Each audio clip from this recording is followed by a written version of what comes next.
And now, welcome to the Great Cigar and Pipe Show.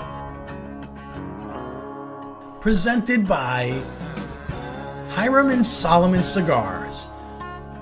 And also the Oliva Cigar family. Coming to you live from the Corona Cigar Company studios. I am a blues man.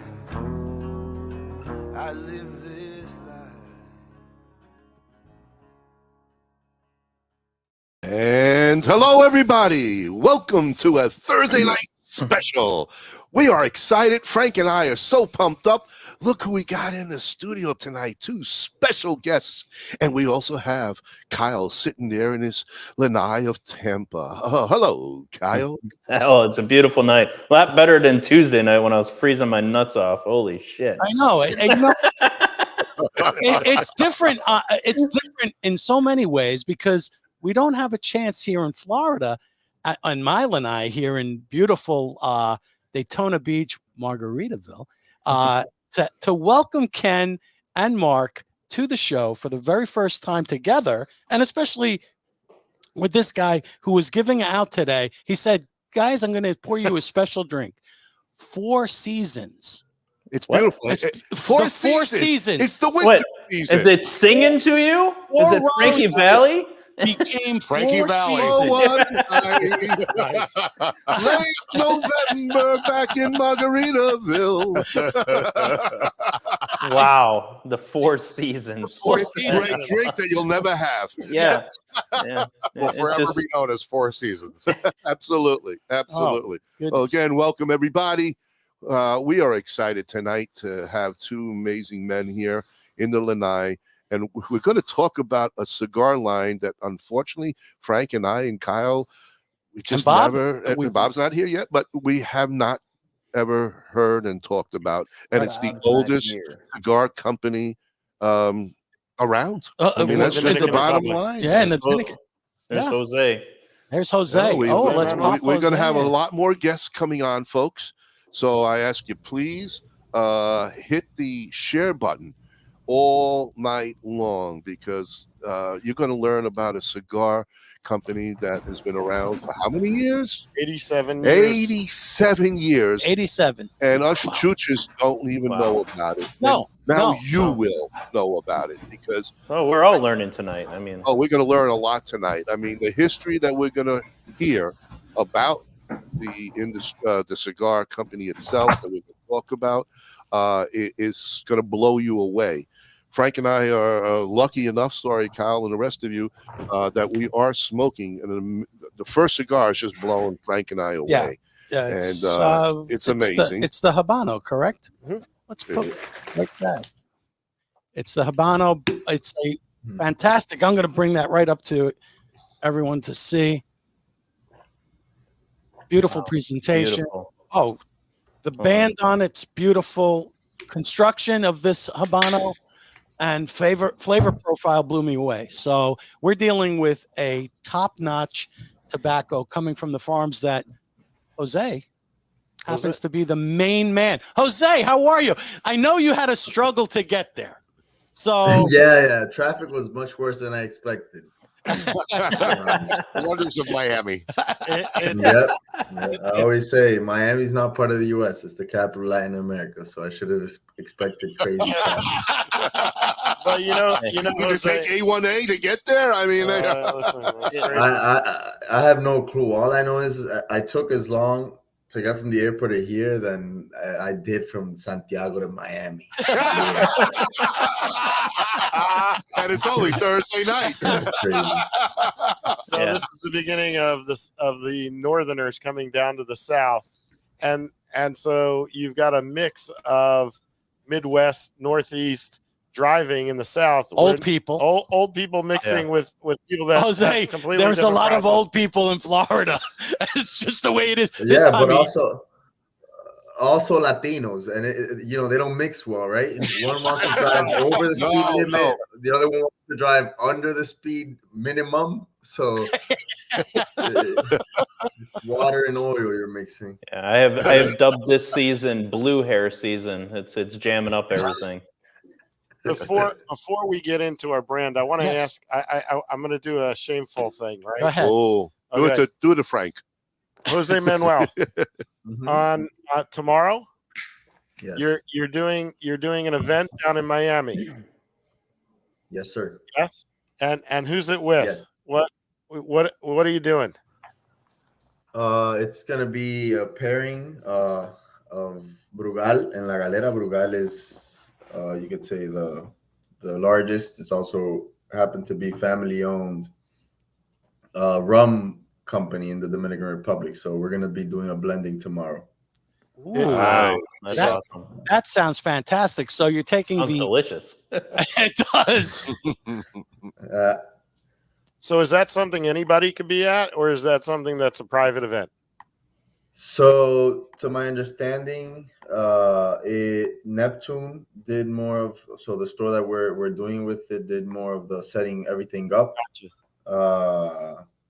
She told me that us any part of the team was welcome, but I don't know how actually it worked, if she was selling or it was but to my understanding, with the size of the store and the fact that she told me it's only going to be 30 people, I would imagine it's an invite, because the store could fit way more than 30 people. Yeah, that's. And if they would have sold an experience like that in a city like Miami, where drinking and smoking are part of the culture.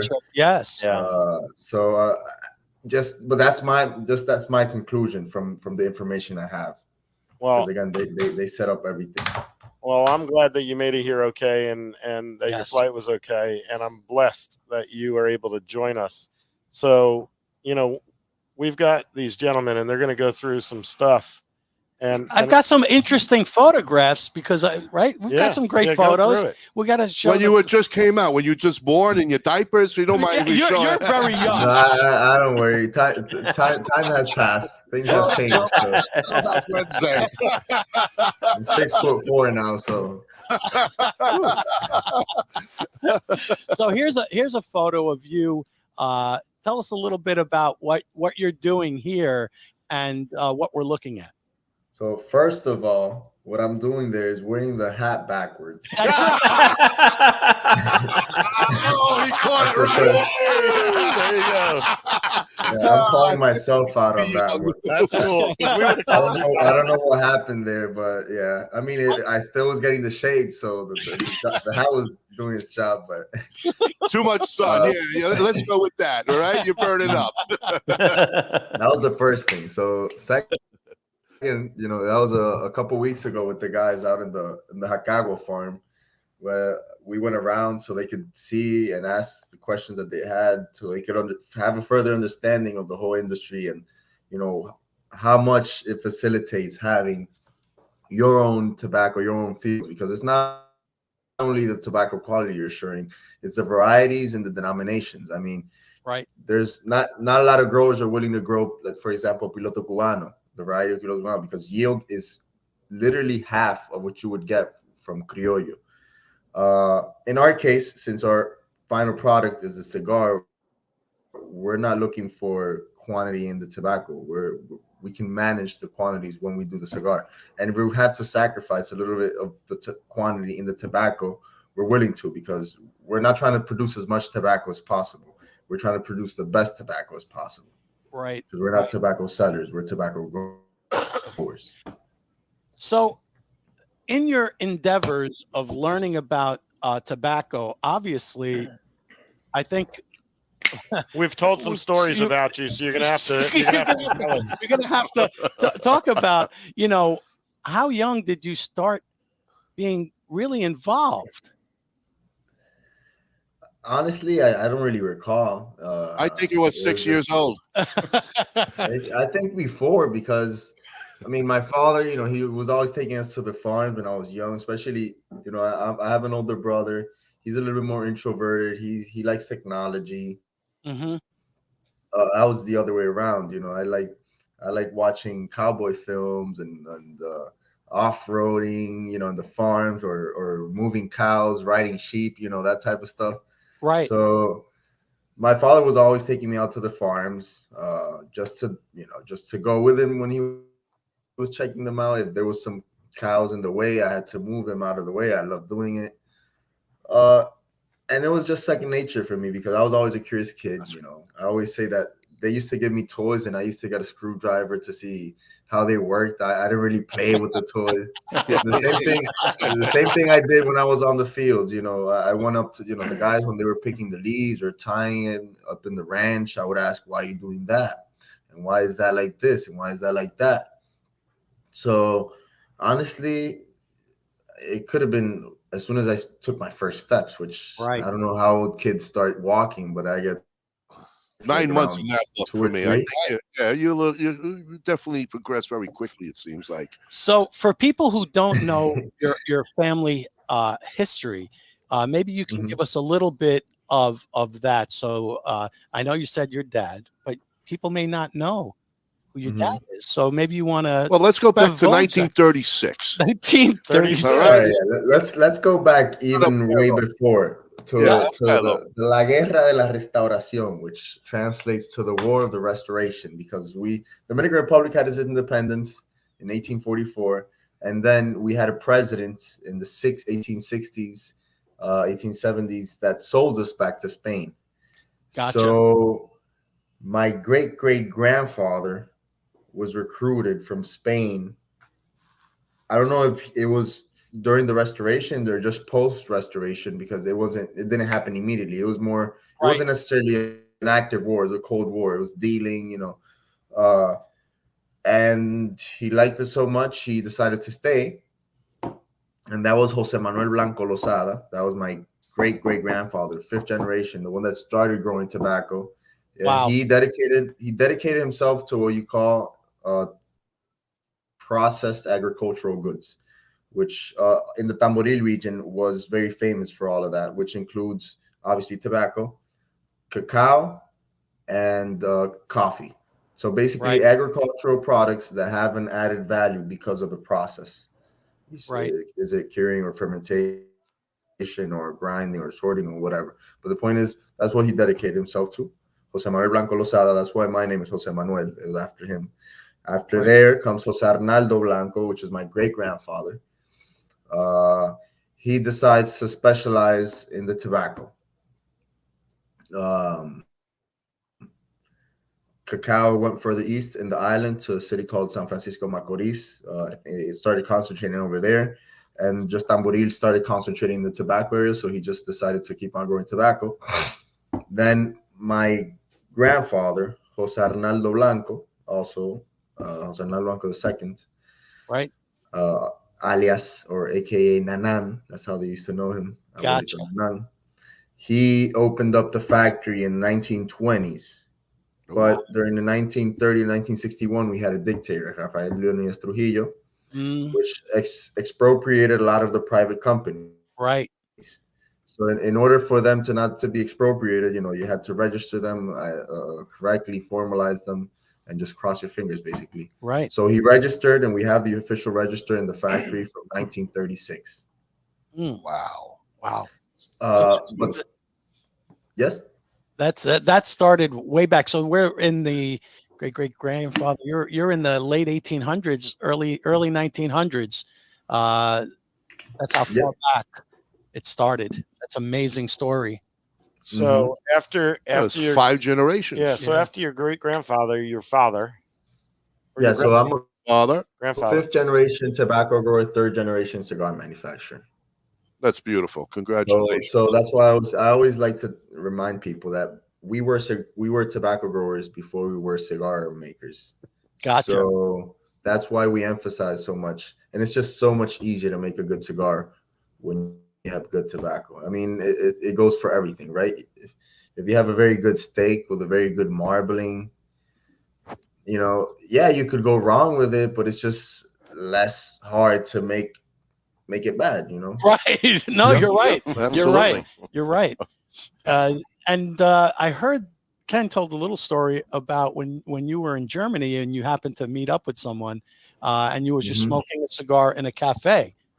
And in the lounge. You had the experience. What happened then? You were able to then go and This is what So- you're 19 years It's old, hanging out, what is in a Germany. cigar lounge, Yeah, just cafe. by yourself, smoking a Yeah. stick, and some stranger walks up to you and says, Yeah.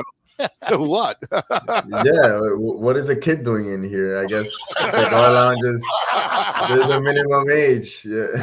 I guess you got to have at least 10 gray hairs, right? There you go. We got a lot. We got a lot right amongst here. us right here. We got you covered. You guys are the owners. No, but yeah, Jose, respect the elders. it's all love. Yes. No, but yeah, it was just I was started smoking cigars from a young age. My father would leave them on ashtrays or whatever. I'd steal them. I light them up for him. I was also an athlete growing up. I played soccer all my life. So yeah, I went to Germany just to study some German, play some soccer, and one day I wanted to just relax. There was the lounge wasn't too far away. I remember it's called Von Zimmer, and I was just smoking my cigar there. I think reading on my Kindle, and a guy goes up to me, and we just sparks up a conversation. We start talking. He found it weird to have such a young kid in the lounge. Where was I from? What was I doing? And in the end, she realized, I came from a tobacco family, cigar family, and he also worked for a tobacco trading company, specializes in Indonesian tobacco. So we interchanged contacts, information, and then we got to meet like 2-3 weeks later, and there he goes with a colleague. And again, at that time it was in a restaurant, an Italian restaurant. I remember we just had dinner, smoked a cigar, had some wine or beer. I don't recall which one, but Back then, I was just wondering, did you have a mustache to make yourself look a little older, or? Yes, and I had a fro too. Now, Okay, I have really curly hair. I have really curly hair, so yeah. I don't have too much facial hair, so I was always just left my mustache. There you go. But yeah, and in the end, it was over, and after a couple days, he texted me to see if we could meet up at his office.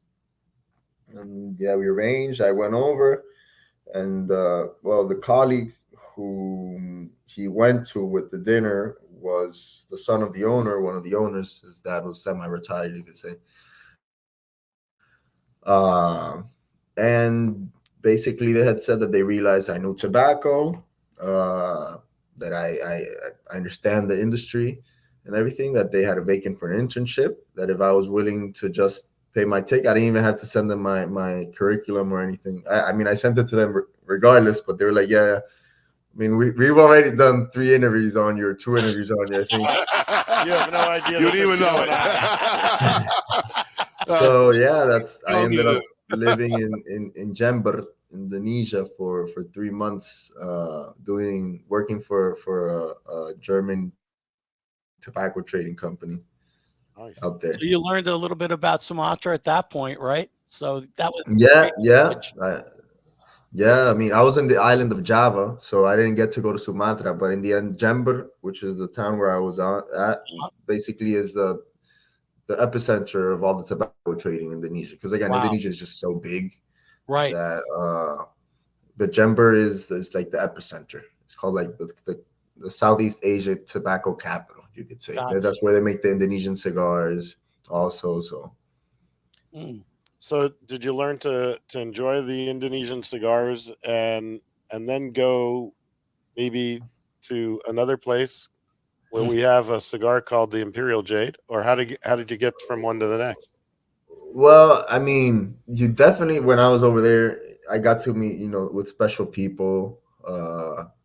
Obviously, it was a big company over there to go tobacco trading. We went to different farmers or financiers or just other companies, and I got to try certain tobaccos like Sumatran wrapper, like actual from Sumatra wrapper.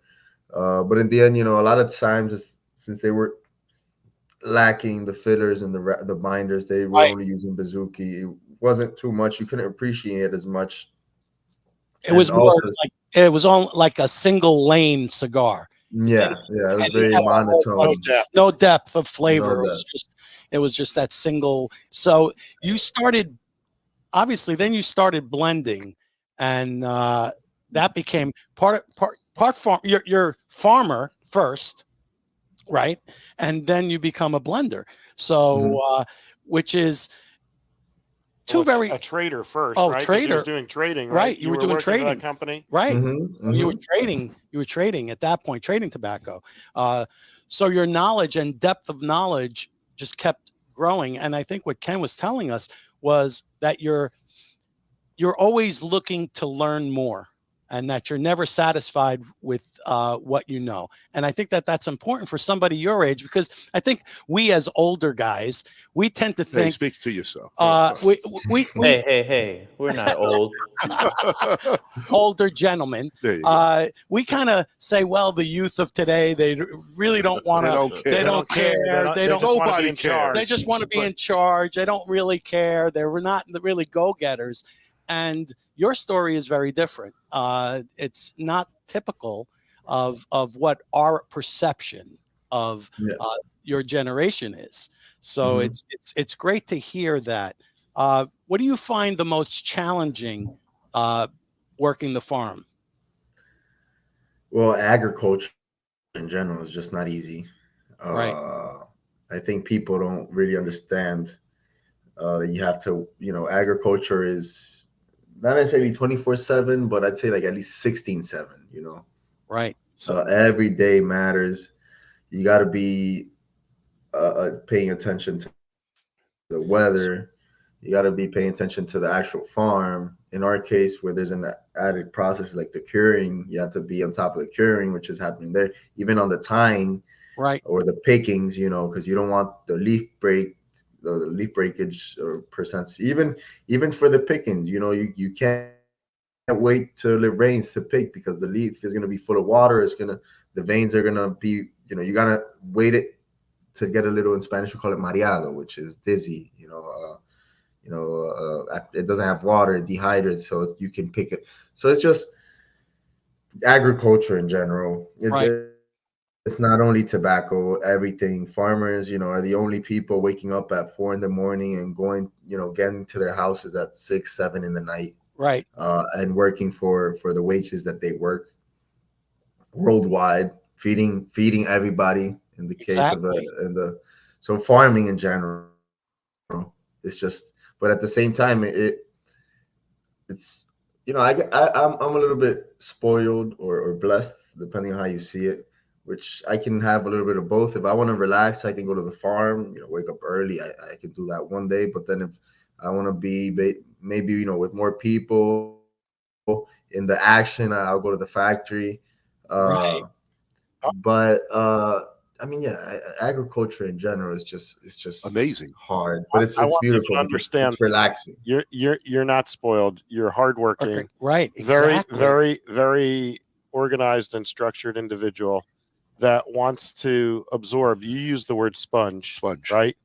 And you are absolutely a inspiration to all the gray hairs that are sitting here in this room. 24 years old, man. It's amazing. You're a blessing to this industry. Absolutely. So I got a question. How many cigars have you blended that are currently out in the market that are with our company? And he's only 24. Remember this, folks. He's 24 years old.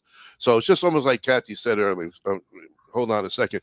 Is that Frank, you said, the kids these days, they don't care about it. They want to be, they want to get it done. They want to be at the top. They're looking at their phones. And Kathy did say, and I'm going to say this, and it's the truth. Sorry, you Americans, but it's because he wasn't born here in this country to have all the little toys and the gadgets. You grew up on the farm. You crawled in it. You tasted the soil. You as you said, you not I'm going to say you bothered the workers because of you wanted to learn and you just absorbed everything like that.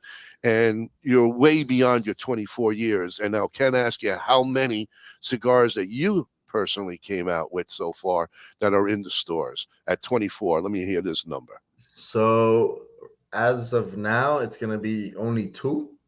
Which is the animal. Which is 2 I'll more say than only any 2. other The 24-year-old. I don't know any 24-year-old. I don't know any 44-year-olds either. So, okay. Congratulations, man. That is awesome. Congrats. And we have to say that. All right. I mean, the people listening, you got to understand, you know, we call him a kid because we can. He can be my grandson. Just about. But what you have done in your short lifespan is absolutely a lifetime for so many people.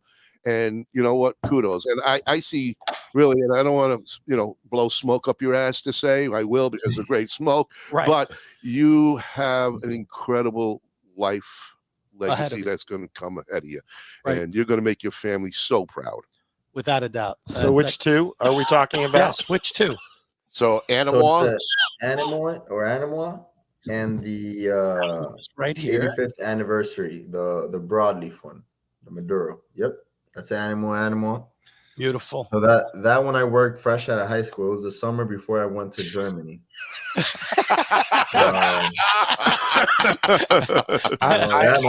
My dad was very clear with me. He was like, "Yep, you're graduated high school, which officially means you're by your own. You're by yourself. You're on your own. You got to work. You got to work. Kick you in the ass and send you out to the world." All right. So I think there's actually a third that you're forgetting about. What about the one that you created in Germany? Oh, well, yeah. That's not a brand. That's the whole product. Don't be like us. We forget things easily. You're only 24. But that one was the minis, which is the machine maids. Which is, it's long story short, I'm Dominican. So anything past 20 Celsius, which is going to be like 70 for you guys, maybe. Right. Give or take. Anything below that is freezing for me.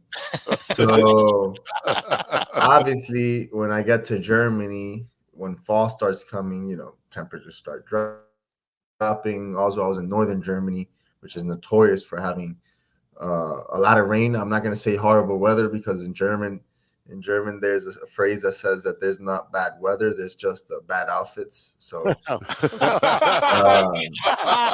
you know how the Germans are, Yeah. No, but yeah. So I was there, and it was just, I just didn't. There was not a lot of places where you could smoke cigars. Obviously, there's certain restrictions. There was not a lot of lounges.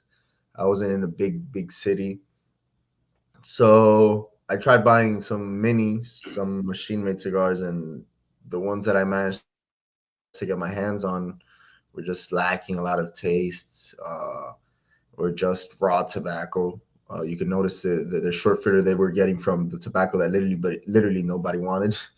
Wow. So, I mean, I went back home. We had already started the machine-made project that we make some private labels for Europe specifically. And I said, all right, why not? I mean, we already have the machines, and we sold the short filler that was. So when you make the handmade cigar, you obviously give it a little bit more length. If it's going to be only 6 inches, you can leave it 6.5, 7 inches. So you can cut it precisely at 6 inches. So we used to just sell that scrap. Right. And I was like, oh, that's already cured, fermented, aged tobacco.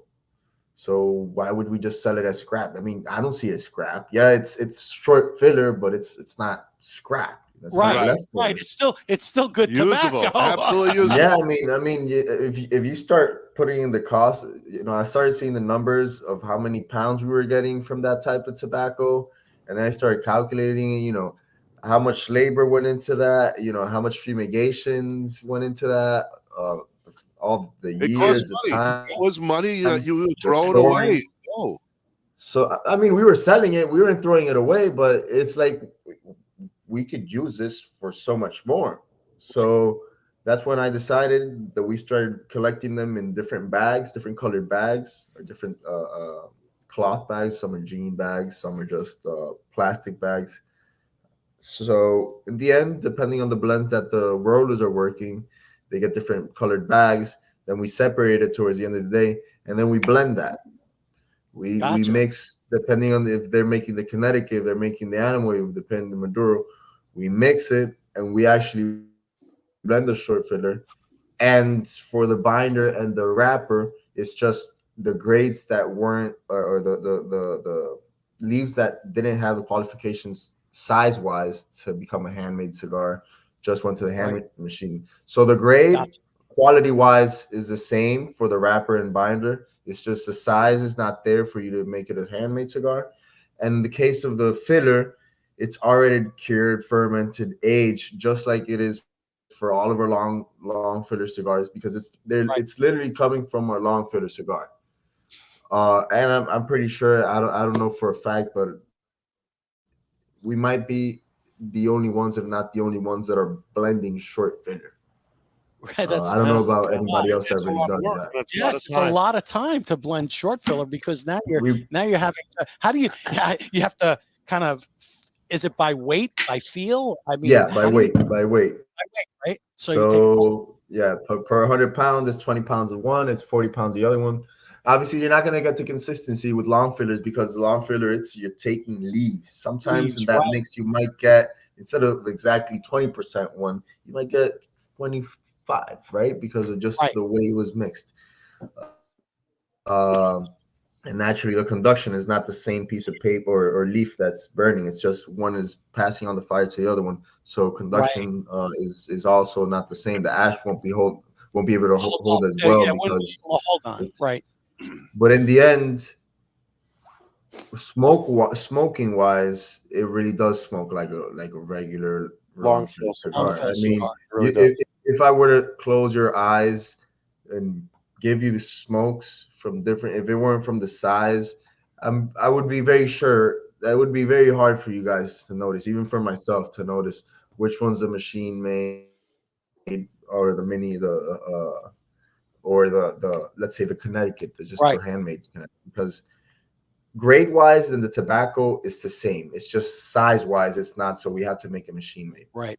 Gotcha. So what he's saying is the quality is there, and the taste is there, and it's meant to be a humidor cigar. Gotcha. Right. So you keep it in your humidor, got all the flavor. It's a traditional cigar, and with the weather changing, right, it's a perfect 5 to 7 minute smoke. And it's great for this time of year, especially in Atlanta, where I had to deal with 23 degrees 2 days ago, which I'm not used to. Right, so I go outside normally and I smoke a full length cigar. I grabbed a box of minis, and by the way, my wife stole them from me yesterday before I walked out the door. Is that what you're selling, the tins? Is that the tins? No, the tins are half Corona. Oh, okay. So I think we have some tins too, right? Yeah, we do. We do. So, see, and I was waiting for him to say that he was taking all the scraps, bundling it up, and then putting it into a tin for pipe smoking. Oh, yeah, no, not yet. Nothing like that. So Frank's got a little one that we just talked about, was the tin, and he's going to try to get close there, folks. Take a look at this. It's a beautiful tin can. I mean, it's. I love the presentation. And flip it around and look at the back. Yes. So they're crush proof because of the way you design. The way it's designed, it's rounded, so it takes on the actual shape of the cigar. And yeah, it's cool. It's, again, you don't see this too often either. No. I haven't seen these anywhere. So, and that's the story here that we're trying to tell, right, Ken? I mean, La Galera is not like, it's worldwide. It's 70 countries. Right. 64 or 73 actively this year. 73 now. 73 countries.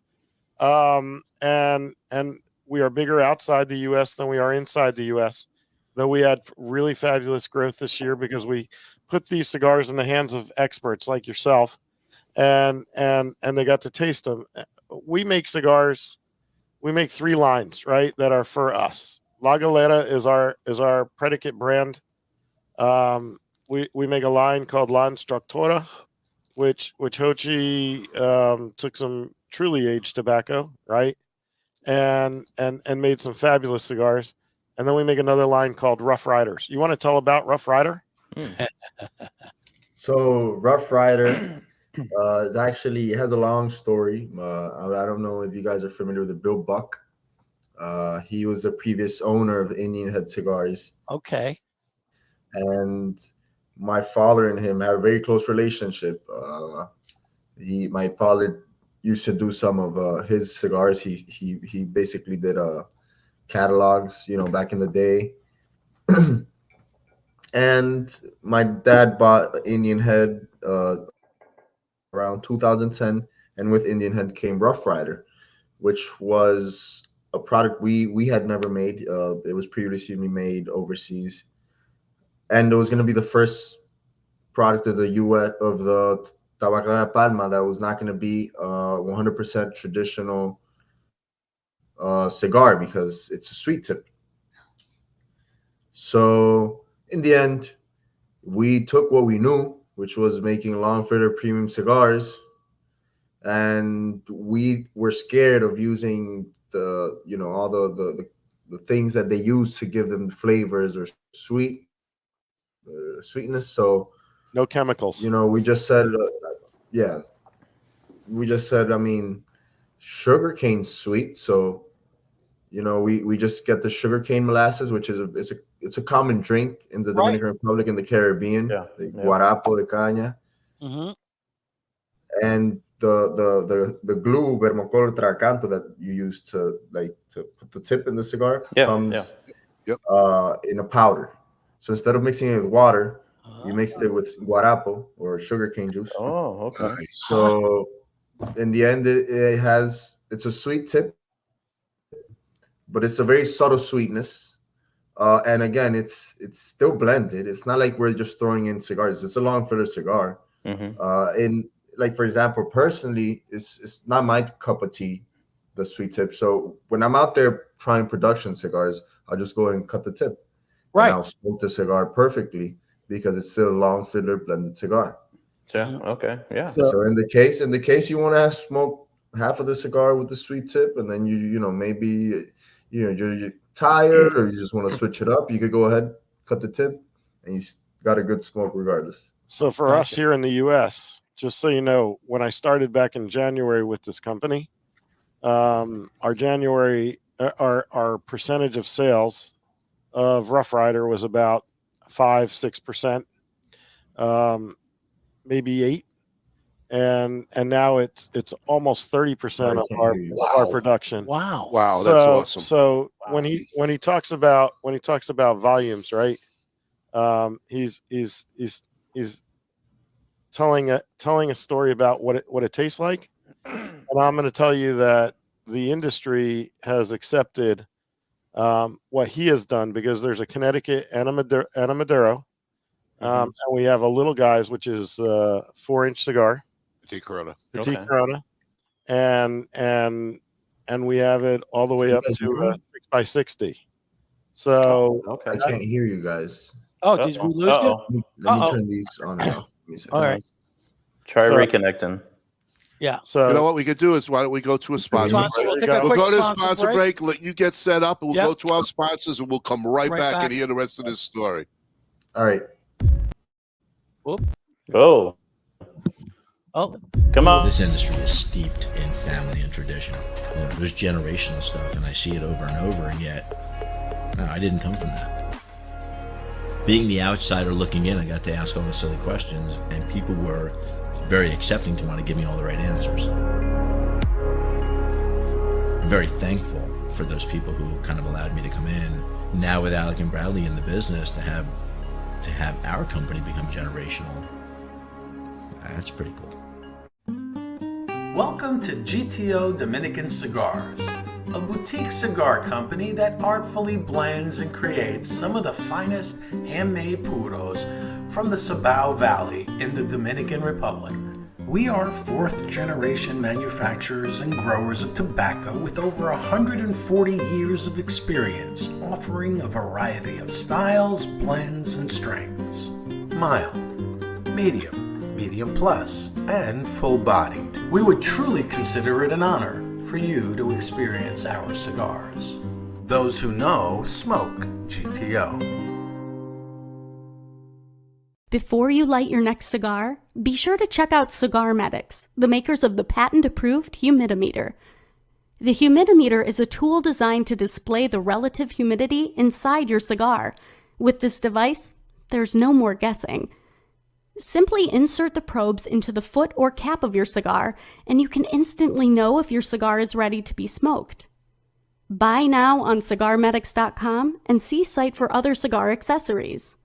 With the humidimeter, you'll know when to hold them and know when to smoke them.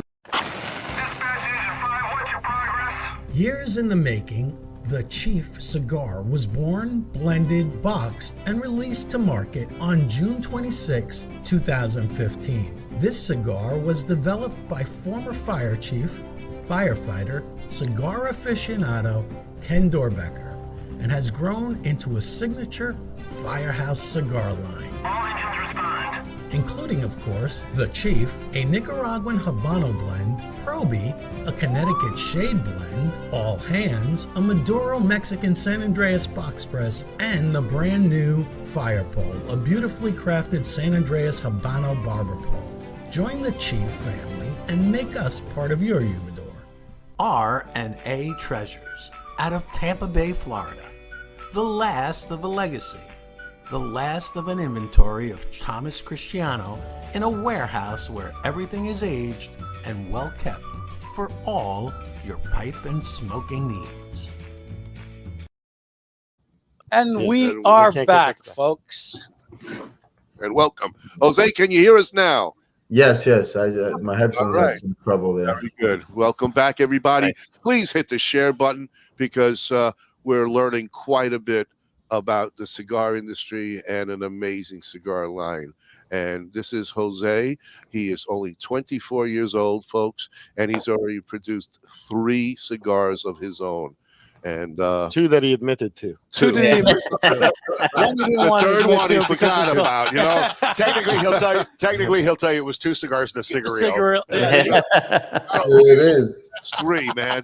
So, Ken, continue the story that right before we went to our sponsors. So we make three lines, right? That are our predicate brands. Rough Riders, and I know Jose Manuel says it's not his thing, but here across the U.S. with the growth that it's seen, I went out to visit with Mark in California when Mark was out in California, and that first week we walked into stores, and all of the tobacco that had infusions were taken out of the market. So we handed samples. We and I'm not touting me because it was all Mark. Okay, it was 500 plus boxes in a week to the stores that we went to see. We put them in the hands of the customers with the store owners there with their permission. Right. And we did tastings. And this brand has done phenomenal for us. And when I say that, it's called Rough Riders. It has three very. Can we see that on the website? If there's if they go to the website and I put up the website, Yes. Mark can even Yeah, a lot of his box. Rough Riders Sweets. Yeah. And so it's just sweet on the tip. So if you don't want a sweet cigar, but you want a traditional cigar, right? It's $6-7, right? So that price point is amazing. Point is amazing. Yep. And you can cut off the sweetness of the tip and smoke a traditional cigar. Gotcha. And its flavor is great. And I'm thankful for the branding.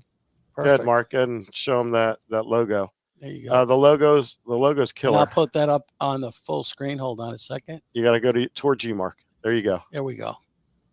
There you go. There we go. All right. So ultimately, you can find them in the stores. It's Perfect. in a Thank black you, Mark. box or a maroon box, and they're 25 count, 50 in the minis. Gotcha. Little guys, right? And the cigar is delicious. And then the next cigar that we make that's a milder cigar. Jose Manuel, when you get a chance, can you tell them about the Connecticut and the the reality of what happens when you smoke our Connecticut. And I know you're busy, but this is I got you, Frank. there you go.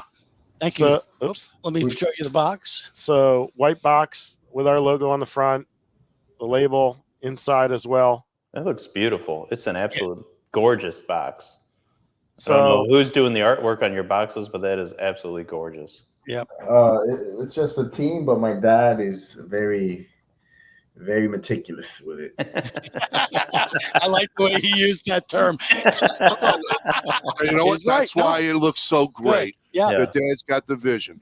Absolutely. And by the way, Jose, I'm smoking the Animois. I love Animois.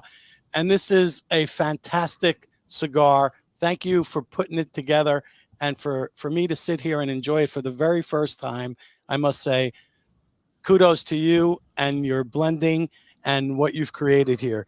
Again, the bands of your cigar are truly spectacular because each and every band is such a representation of history. Tell me a little bit about the band, the makeup of the band. I think he's talking about the right corner on the side. Yes, Yeah. So the meaning of the animal is what we wanted to have, like an homage to specifically the animal, to the growers, and the Greeks and the Romans also had names for the winds. The north wind was one god, the west wind was another one, and so on and so forth. And the conglomerate of them were the Animois. Mm-hmm. And they used to use the winds to predict certain the rain and the factors, and the weather. Right, or diseases or drought, especially in continental land like it's Greece instead of an island here, but still here, or not here in the Dominican Republic. Still in Dominican Republic, you know, there's certain areas, a little bit more remote areas, where they still use those type of tools in their favor because that's what they're just born with. I mean, growing up, that's what I saw. A lot of the guys would just touch something or smell something, even the dirt, and say like, "Yeah, it's gonna rain." It's like, what do you mean? How do you know? Like, you didn't check. The Weather Channel's not on, you know. right. So, and yeah, I mean, to this day, you know, during depending on the time of the year, if wind's blowing from the south, that means a hurricane's coming in or a storm. If it's coming from the east, that means it's just bringing in rain-packed clouds from the Atlantic Ocean. If it's coming from the west, it's going to have those very dry winds, hot winds that you have from the Caribbean. The Caribbean side of the island is much more arid, and the whole Caribbean region is known as a semi-arid to arid region, contrary to the northern part of the island, which is the Atlantic Ocean, which is very much tropical forests or rainforest. So, yeah, I mean, we took the Greek, and my dad is a very big fan of the Greek and Roman mythology, so we took the conglomerates of the gods. Obviously, the Greek blue is a very, very famous blue. It's a part of the flag, part of the history. And we named each size after one of the gods. And, you know, we have one size, which is the animal, which is the taureau, which is, the conglomerates of the gods. Oh, wow, there's a cigar. You got to smoke them all. Cigar soldiers foul. down. Soldiers down. Pick up 52. Tiny sticks, right? Pick up sticks. Don't worry. We'll mark anywhere we go. Don't worry. It's all good. Mark's all right. It's just those hands when you get arthritis. That's what happens. That's what you can look forward to. I'm sure everybody talks about arthritis because we all get it when you get older. I mean, last Thursday I got PRP on my knee because I have a little bit of arthritis behind my kneecap. Wow! I had ACL surgery 3 months ago. So. Holy cow! Wow! Yeah, I mean, I've been a very active guy, so I guess it's just the doctor said it's normal when you know, because I had an ACL injury 3 months ago. I had surgery, so when he saw it, no more soccer for you. I mean, maybe not at the level I was playing, but maybe What position did you play with you guys? Nice. You're gonna take advantage of our youthfulness. I'll be in a wheelchair. Don't worry. I'll be able to run down the field once. Once. That's much I won. better than me right now. I can't run at all. I'm just a goalie. I just stand there and watch. Well, you're big enough, Ronnie. You just have to stand there. You don't have to That's move. right. I stand there. No ball's going to score on me. So you tore your ACL and you still got a little bit of pain. Meniscus, a little bit. When I sit for a long time. Yeah. Okay. No, I know. So, Ken, Yes. putting together this team, coming over and now being part of a historic company, truly, and putting together your team, what was important when you decided to do that? So he was talking about the weather, right? Yes. The rain, the sun, all the things of the 4 seasons. 4 seasons. Yeah, right? 4 seasons. Absolutely. Yes. Arthritis in the 4 seasons. seasons too. I came on and I was looking at the team that was in place, and we started to talk about what was needed here in the U.S. And I was blessed because we have a brand that is fabulous. Okay, it's just not as well known as it needs to be. And you ask about a team, so I started with Mark, who asked to move on the very first day that I met him. And it wasn't him as much as it was his wife. She goes, we were at dinner the very first night, and she goes, I got 2 questions for you. And I go, okay, what are they? Because we're at dinner. I'm not thinking they're very important. And the first question was, when is Mark moving to Florida, or is he retiring? I'm like, excuse me. So all through dinner I'm doing this number, and I know that the people that I was with were all trying to figure out if I was ever going to answer it. and so I at the end of dinner I said to Mark, I go, if you really want to move to Florida, we're going to need to go take a ride. And we picked the active account, and Mark flew into Tampa. And we drove south along the West Coast and drove across Alligator Alley and went to Miami to our office. And I said, Mark, so you see that there is a need for education. There is a need for growth. And if this is really what you want, I'm going to support you. Yeah. Because we have three factors. Factor number 1 is that we have a little more age and a little less youth out in the field. Right. Okay. And I said to Mark, I said, you're welcome to do that. And I gave him a piece of paper that said, you have to move by, I think it was August 1. August 1. So it's about July 15th, and he hadn't packed up his house yet. And no pressure, Mark. No pressure. Don't worry about it. By the way, hey, Ronnie, this sounds familiar, right? Yeah. Yeah, Kyle. No pressure.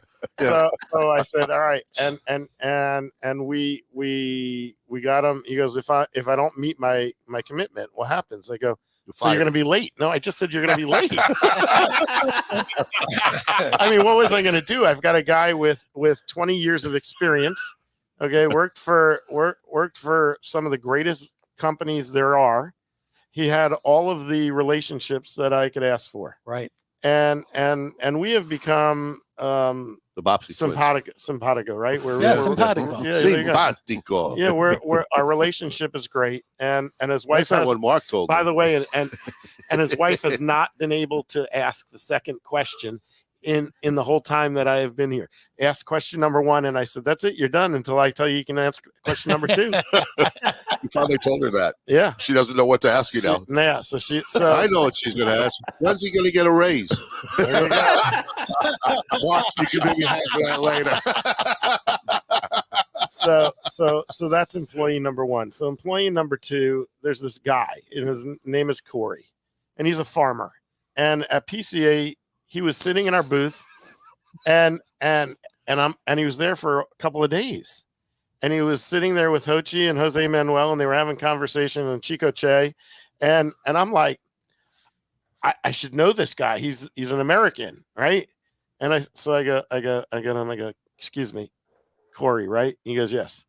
I go, what do you do for us? And he's the Kramer that just sits around, goes to work, and get paid for nothing. he goes, I don't do anything for you. I'm a farmer, and I work for these other brands as a broker. and I'm seeing this guy for 2 days in our booth, and I'm like, okay. So we go to dinner that night, and I'm sitting next to him, and my wife's on the other side, and he says, I said to him, I go, so why don't you just work for one brand? Mm-hmm. And he goes, well, I can't. It doesn't support, right? Right. So I go, okay, well, what if you could work for Tabacalera Palma and sell La Galera, Rough Rider, and La Instructora? And he just looked at me with this glazed over look, like, oh my God, this is a dream come true, right?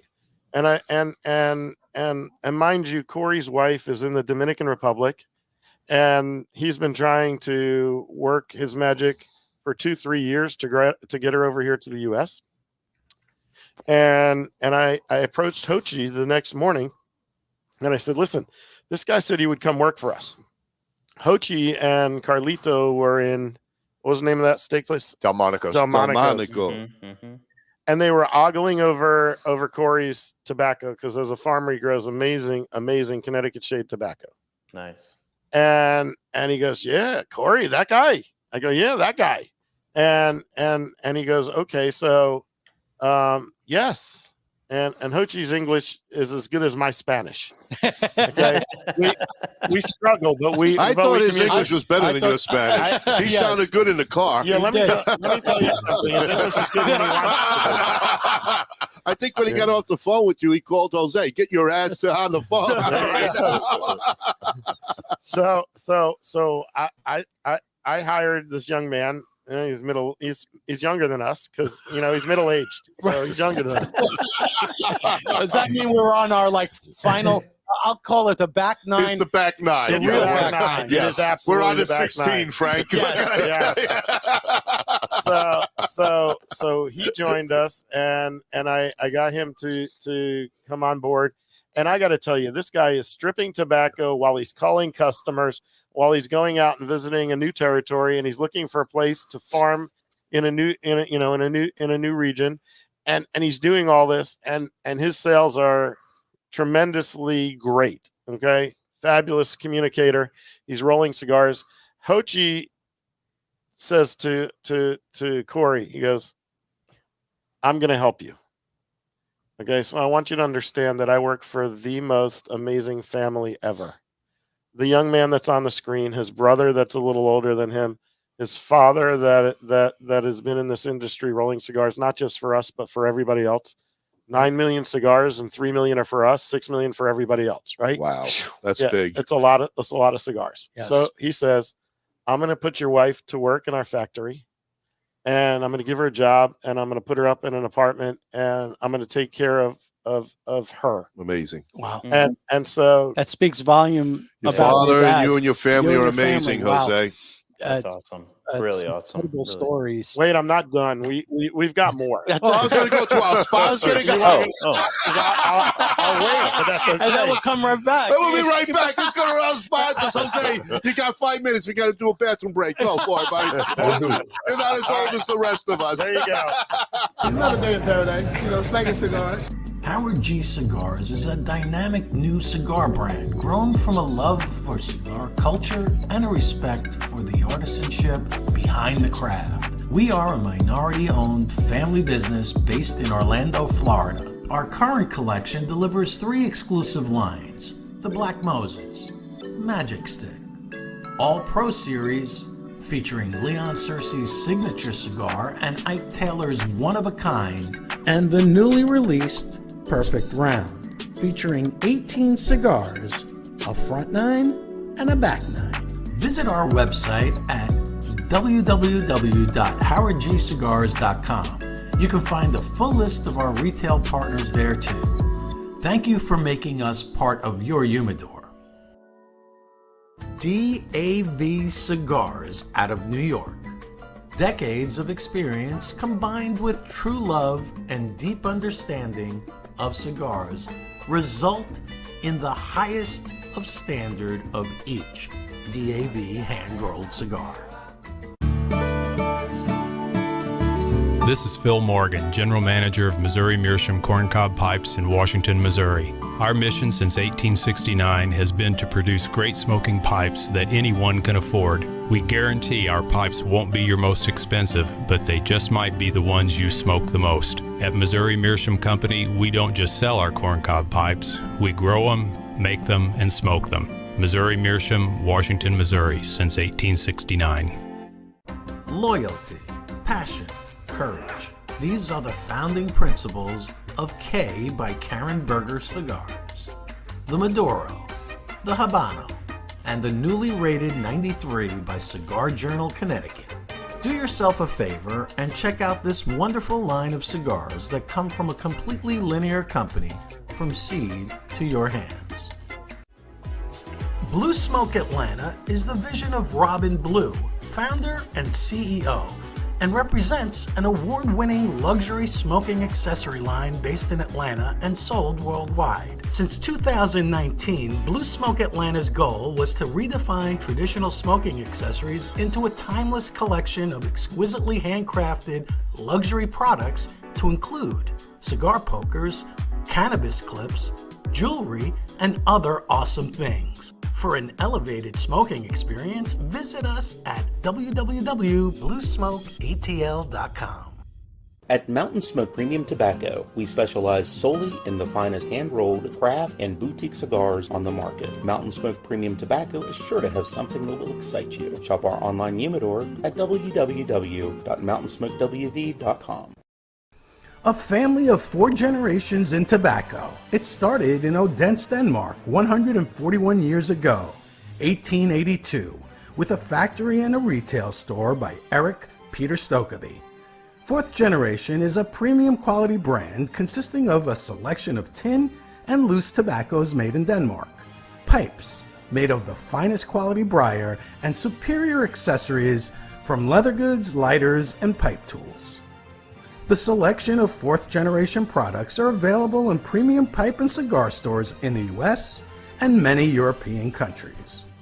Check out 4thGenPipeTobacco.com. And we are back. Back, folks. We are back. All right. So it's incredible hearing the stories of the building of the team in order to get the word out about this cigar company, because again, most people don't know, and it's a story that we hear sometimes and it's hard to get shelf space, right? I mean, that's probably the toughest thing to do. Real estate is real estate. Humidors don't grow. Right. That's a reality. Mm-hmm. So when you have a brand and you say, listen, I've got a brand here, smoke this. We are from seed to smoke. Right. Makes us a lot different than a lot of companies. Mm-hmm. What that means is the seeds in the farm. I think you have a picture of a flower, right? I have tobacco a picture. flower. Yeah, I do. I have I have good pictures of. There you go. So on the right side, you've got Jose Manuel and the team, and on the right side of that right side picture are trays. And they put the seeds in the trays, and the strongest survive. That's a reality. Okay. Strongest of the fittest. Right. And the strongest seeds get picked and put into individual little thumb size spots where the tobacco gets transplanted. So the seeds become seedlings, and then those seedlings get transplanted out in the fields.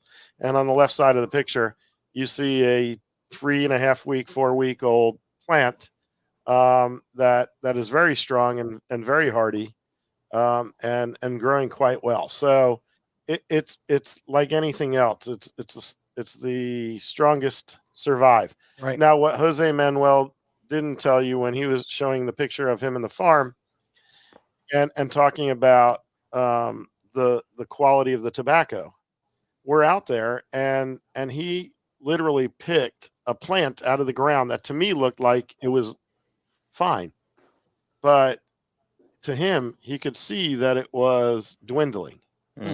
And so he pulled that plant out of the ground and told one of the farmers that was there on the land to go get a new plant and put it in its place.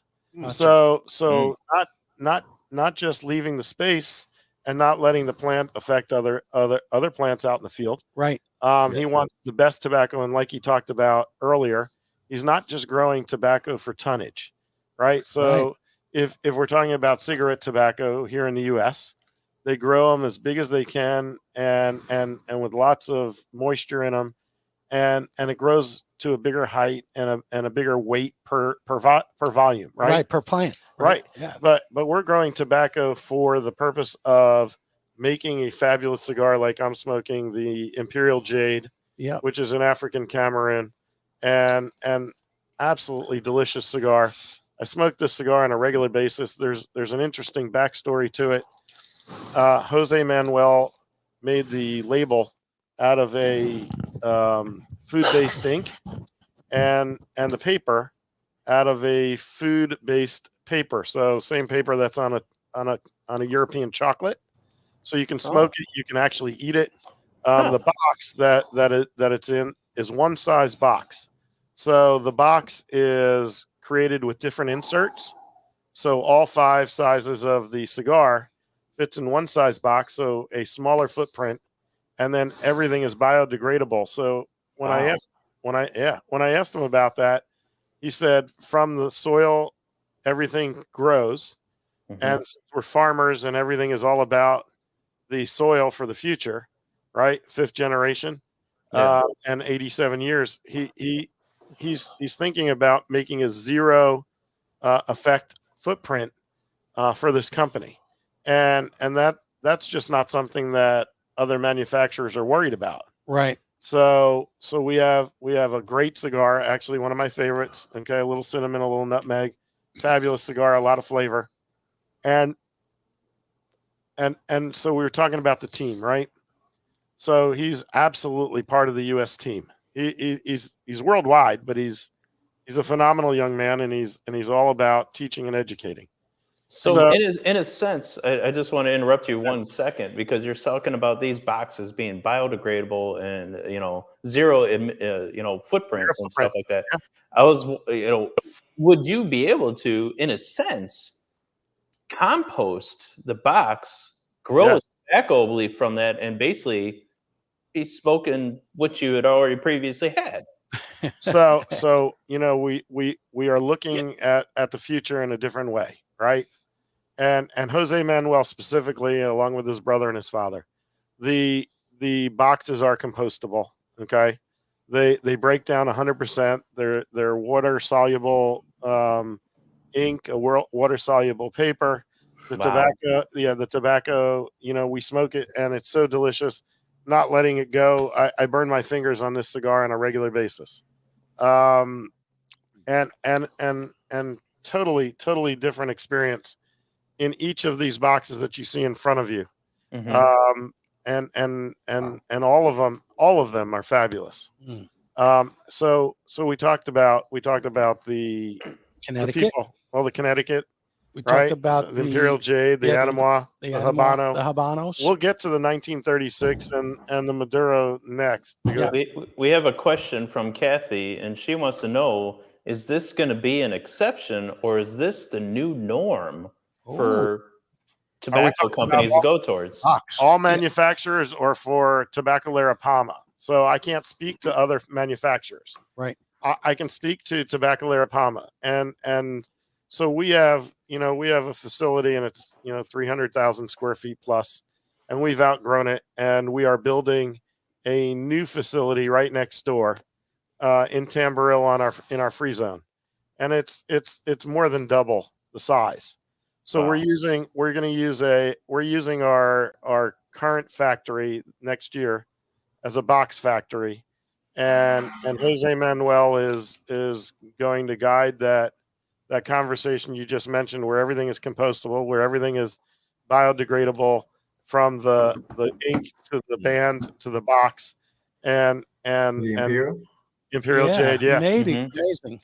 and he was asking if we're going to do the same thing going forward with the future. And I was talking about how when you and I were talking, you shared with me, you know, from the ground everything comes, to the ground everything should go with a 0 footprint. Yeah. And that, go ahead. So yeah, it's a process. You know, it's definitely a process. And I believe being in the Dominican Republic, and you know, you don't have as much control or certifications. For example, in the case of us buying the wood from a sustainable grower for the Imperial Jade box, but that has to be abroad, because locally we don't know if someone that's selling a sustainable farmer wood is. So it's definitely a process. And I feel once we do have our box operations, it's going to be a little bit easier, because we're not going to have to go out of our way to buy something and then give it to the guy that actually does the box. It's a little bit out of our range. You know, we don't really know too much about box factories. I just started recently going around visiting different box factories to start learning about that process, but it's still not my department. So it's something that I wish that I can make it, you know, the standard and the norm here. But it's not, things don't happen from night to day. I mean, we're already different. Imperial Jade, I don't know if you guys noticed on the Rough Rider, it's a recycled box, the Rough Rider box. Nice. It's also a recycled box. We switched that a couple of years ago. So little by little, we're making it. Little by little, we're taking the right steps. Now, are you seeing like the cost of these recycled or compostable boxes, these 0 emission boxes? Are you seeing the cost like similar to what you've been getting in the regular boxes? It's or a is little that bit more cost expensive. Is it's it a little bit more expensive. Right. But in the end, the reason we did is, especially starting with Imperial Jade, was because the African Cameroon tobacco is unique. Yep. But one of the reasons, especially me as a manufacturer, which maybe you guys don't get to see, is it's literally the opposite of what you want characteristic wise in a wrapper. It's a small leaf. It's a frail leaf. It has a lot of spots on it. It's not very flexible.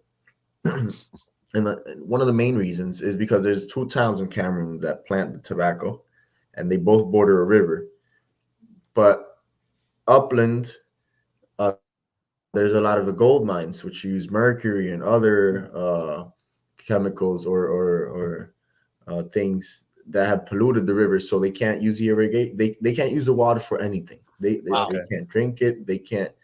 They can't use it for irrigation. Poison. It's poison. So it's poison. It's poison. Yeah. So, you know, one of the reasons that, you know, genuine African Cameroon tobacco is harder to get and to work is because of that. So, and our whole philosophy with the whole brand is trying to get everybody to have a cigar in their mouth and get to smoke a good cigar. Right. So, you know, kind of reminding the people is like, look, if we don't take care of what we have, we're not going to be able to have this. Right. And yeah, it's going to be a little bit more expensive. And the wood, even let's say hardness, the quality, it's a little bit more frail even. That's why you can't stamp it very hard. That's why it's printed on instead. But you know, I go to bed knowing that, you know, even though those communities are bad, you know, and a lot of the wood in the world is coming from Africa, and a lot of the deforestation, the most aggressive deforestation happening on non-sustainable is in Africa. Because in the States, you guys have huge pine farms, and but it's just by law, you guys have to, you know, by every tree you cut, you got to plant 5 and things like that. Yeah. Right. Over there is not that case, and over there we're talking about 100,000-year-old plants or trees. Right. So. Right. Yeah. Now, making sure that we're not being hypocritical, you know, saying that inside the cigar, you know, we can't get a lot of African Cameroon because of the conditions, but then, you know, us not knowing, making the box out of, you know, unsustainable African deforestation people or corrupt. Right. Well, your environmental awareness is amazing. And I think it's your generation too, that has really made sustainability an issue because of all the deforestation and all of the things that you were talking about. So being a pioneer in a way, I don't know of any boxes that It's are the first we ever heard of it. yeah, Frank. the first that we've It's the heard first of it. we ever heard of it. So kudos to you again for thinking outside of the box and bringing us something that is very unique. So now, I was about to say, and it sounds like your factory is a really awesome place to work at and be at. Are you seeing a lot of the locals like rushing to try and become a part of that factory there, knowing that they're going to be taken care of, and that they could provide for their families there? I mean, I can tell you for sure that it's something to be very proud of in Tamboril. It's a big flex, let's say, working in Tabacalera Palma. Naturally, because we do have high standards, we do demand of a lot. Obviously, nothing impossible. But we do have high standards.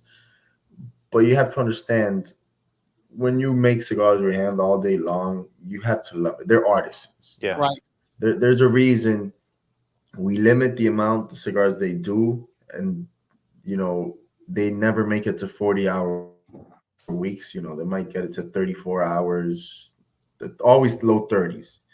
And the reason is because they're artisans and they like what they do. For example, they can smoke as much as they want on the job. Wow. If they want to take some leaves, make their own blend, they're very open to. Oh, wow. They can take 2 cigars a day from the factory to home. Because again, these guys are smokers. How are you going to tell a guy that does cigars not to smoke cigars or not to even play around with tobacco when he goes to job and sees all these different wrappers? I mean, it's literally Disney World for a smoker when you walk into it.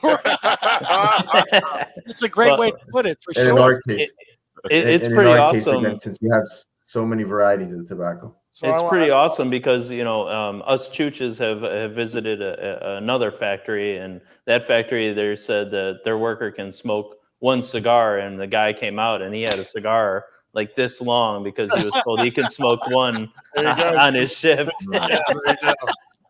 So I gotta before you tell them the mission, I wanna add something. So the first time I went there back in January, Jose Manuel walked me around the factory. There's this, and it left an everlasting impression because you asked about families and wanting to work there. So there's this young lady who's working in the tobacco, stripping the tobacco, and that was her job, right? And Jose Manuel brings me up to the rolling facility, and he says this young lady was working in the tobacco, stripping the tobacco, the veins out, and she wanted to make more money, and she wanted to learn how to roll cigars. Okay.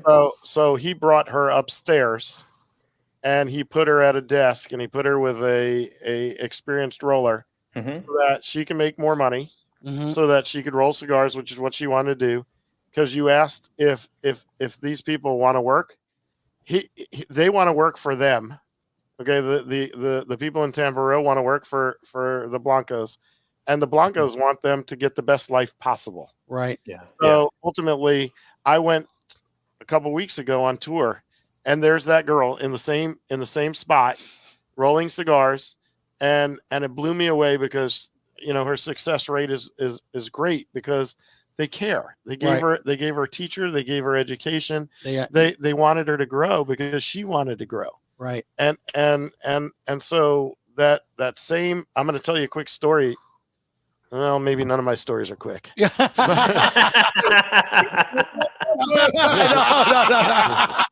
But you asked about employees here in the U.S. earlier that I hired, and I got one guy. I call him up, and he works for a distributor, and I'm trying to get an appointment for last year's PCA, and he goes, "Well, I'm going to put you on speaker," and he hits the speaker button. He goes, "Ken, I know you're with your wife, and I've got my wife here, and we've talked long and hard about this, and we believe in La Galera. We believe in the brand. We believe that it's postured for growth here in the U.S. I go, okay, I'm just looking for an appointment for PCA. And he goes, yeah. Well, my daughter, she graduated college and she's done playing college basketball, and I no longer have to travel with her for that.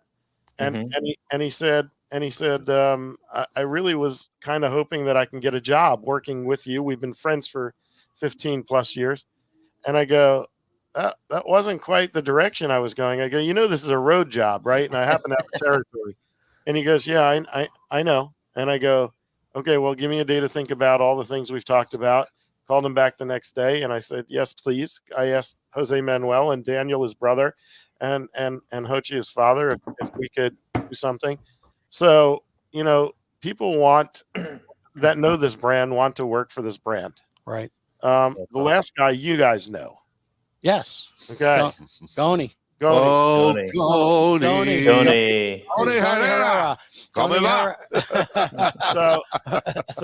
I'm going through my Facebook feed, and he's a friend, and I see that he's retiring from his other brand. Yep. And I go, oh my God. So I call him up and I go, Goni, we've been friends. Yep. You're like family to me. I go, okay, you're like family me as well. I go, are you really retiring? He goes, well, the company I worked for before put it out there, so I guess I am. Yep. And I go, okay, I got a territory for you if you want, so that you can come out of retirement. And 2 weeks later, he said, I would love to. So, awesome. The team is a take it easy on him. He's texting, take it easy on him. What does he say? He said, take it easy on me now. Yeah, listen, let me tell you, I put all of my team, and by the way, we're a team.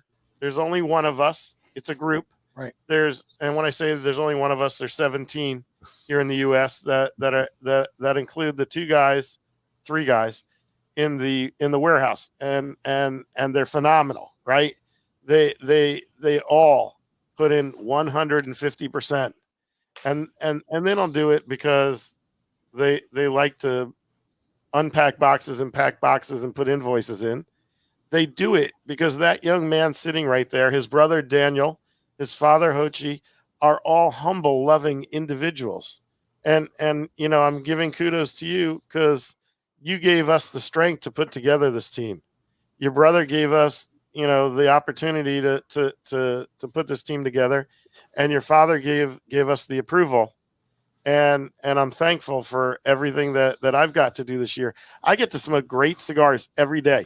And if La Galera, Rough Rider, or La Instructor is not in your local home store, I implore you to ask them to go online and to go to orders at La Galera Cigars.com or orders at IndianHeadCigars.com. And if you know any of the people that are on the show, they have my number, they have Mark's number. Getting a hold of us is not a hard thing. Yep. I mean, your website is great. I was perusing, and there's a great story YouTube video on there. Make sure you go and check that out. It's fantastic. It really does describe exactly the story of how an amazing product is made. You put up another line. So, Jose Manuel, do you want to talk about the 1936 box press and the Maduro?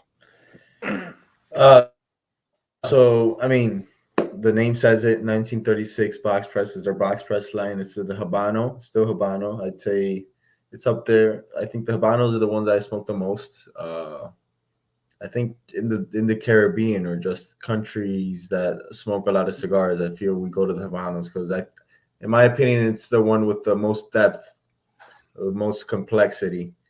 So yep, it's a little bit more on the full side. Our Habanos, medium full, I'd say. The Maduro, despite having the dark wrapper, being Sandres Negrito wrapper, don't drive. I consider it more on the medium. Karen's watching you. I know those arthritis fingers can fall apart quickly. But yeah, it's we'll try not to repeat that. I'm sorry? No, he's trying not to repeat the same drop. boxing. We dropped the box the last time, so we didn't want to do that again. No more comic relief. That's right. Stand and Yeah, our whole line, not because it's our brand or anything. We focus very much on balance, on having a little bit of all of the aspects in the cigar pop out in its own way. We don't see the reason to have, let's say, a cigar that's just going to have a lot of strength or a lot of pepper or a lot of just creaminess. I mean, it's like when you cook, and you can't just have a steak full of pepper. Right. You can't throw just a bunch of salt on it. You're gonna have to work with the rosemary and the oil and or whatever. But so we take the same concept when we do the cigar. Try to do it as balanced as possible. Have the tobaccos again be independently give their little grain of sand, and in the end, it's yes, of course, there's some that are full body, medium to full, medium, but taste wise, they're all full. I always say that. Taste wise, they're awful. Yeah. Now we're not sacrificing anything. Now, what made you choose to do a box press for the 1936 versus just leaving it as a straight roll? Because I love a nice box press, but not everyone goes for the box press. Mm-hmm. So, you go into a cigar shop and you try to show them a box press to somebody who's looking for something new, and they're like, Mm-hmm. I don't want a box press. Yeah. So yes, people have that. They want that feel of a round cigar in their hand. But I love box press myself. That's a personal. Mm-hmm. So, I mean, surprisingly, even though it's in the 1936, the box press way manufacturing cigar is actually modern way. Box press didn't exist back in the day, so that's a little bit contradictory there. I mean, I don't know if my father did that purposely, but on the other hand, blending wise, I never got to meet my grandfather. He passed January 98. I was born December 98. So, but to my understanding, for what my father had spoken, and obviously me smoking the cigar, I would imagine that type of cigar, that type of blend was what he enjoyed. And coming from obviously, my father and even myself, we're actually very slow smokers. I'll light up a cigar and then let it unlight a couple times, because I'm on the computer, whatever, take a couple puffs, leave it there. And for box press, remember, you have to you do the whole process you do for a regular cigar, but you have to leave it a little bit empty. When you leave it empty, you're leaving more air channels through it, which means if you smoke it regularly, it's going to be still more airflow, which is going to heat up the cigar. It's not going to allow you to taste the cigar properly. And I think the Habano and the box press are our most complex smokes. And having the most complex smoke one of the most complex smokes be a box press forces you to pay more attention to it. And it's also, I believe, our fullest body cigar. So it just forces you to go slower so that the cigar doesn't heat up, just to taste the tobaccos behind it and appreciate the cigar itself. That's really interesting to know that when you're rolling those, you're leaving more air, because obviously they have to get pressed. So you have to You have to remove a little bit of art filler by the roller. Right. Yeah.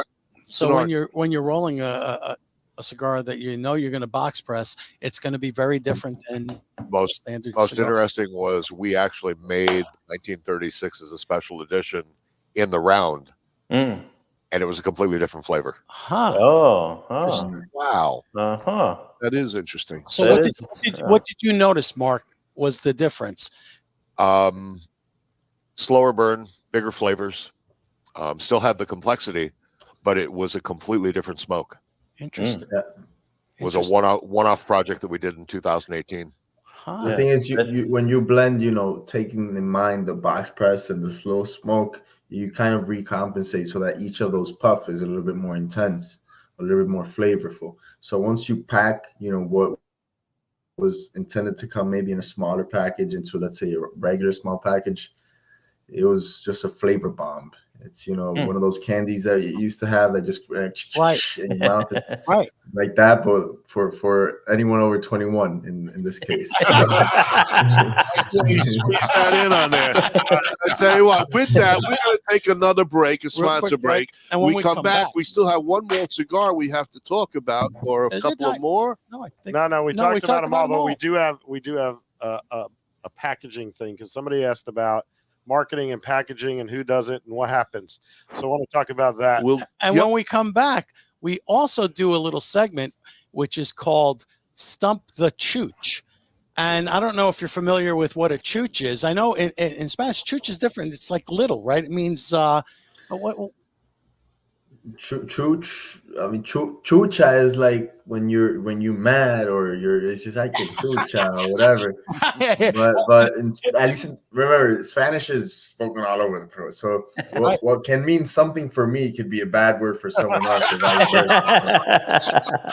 Well, let's just say it. There's a bunch of jackasses out here in English. All right. Well, we come back. We've got some more questions, and we've got some giveaways, folks. And we got a fantastic giveaway tonight. We have a great giveaway, so we'll be right back right after this.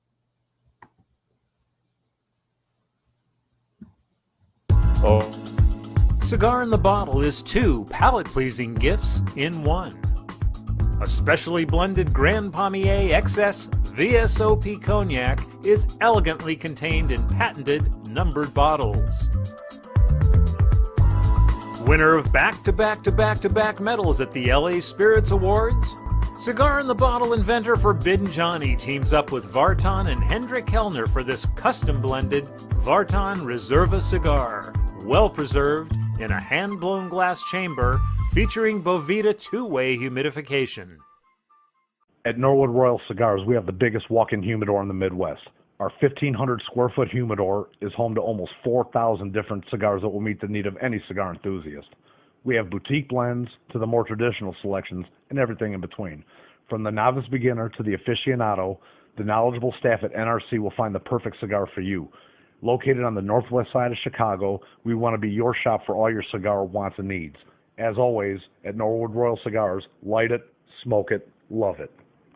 Experience the magic of Rockefeller cigars today.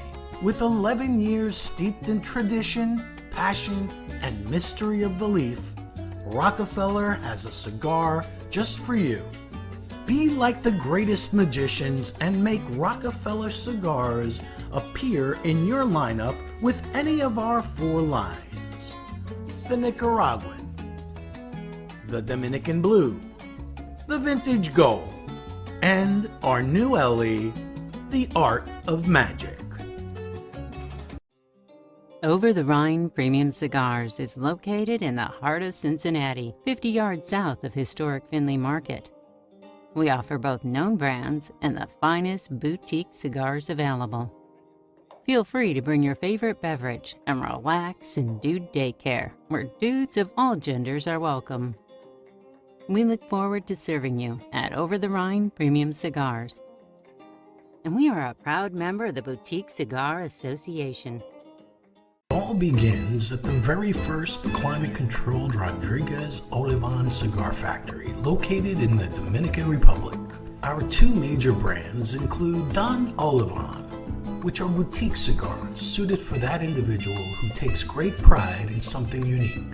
BAMF is our armed forces cigars designed for that badass mother effer. Not only are you smoking a great premium cigar, a percentage of the proceeds is donated to our heroic men and women in uniform. Oh, and we are back, folks. And we wanted to talk about, and Ken said, let's talk about the marketing behind some of the things that we do. So we're going to go over this beautiful 10-pack. And it's amazing, folks. I mean, I don't think the video is going to do justice to this incredible box and what's in there. And the artwork. You've got 10. Oh, yeah. You've got this 10. It's a beautiful 10-pack. But if you look at the artwork front and back, check that out. Wow. Beautiful. And those are actual paintings in my father's office. Right. And the 5-pack as well. So the 5-pack also has the artwork.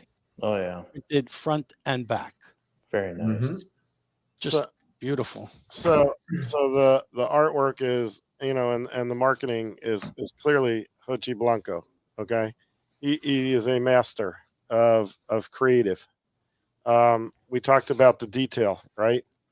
So on the band, on the right-hand corner, on the bottom are 3 symbols.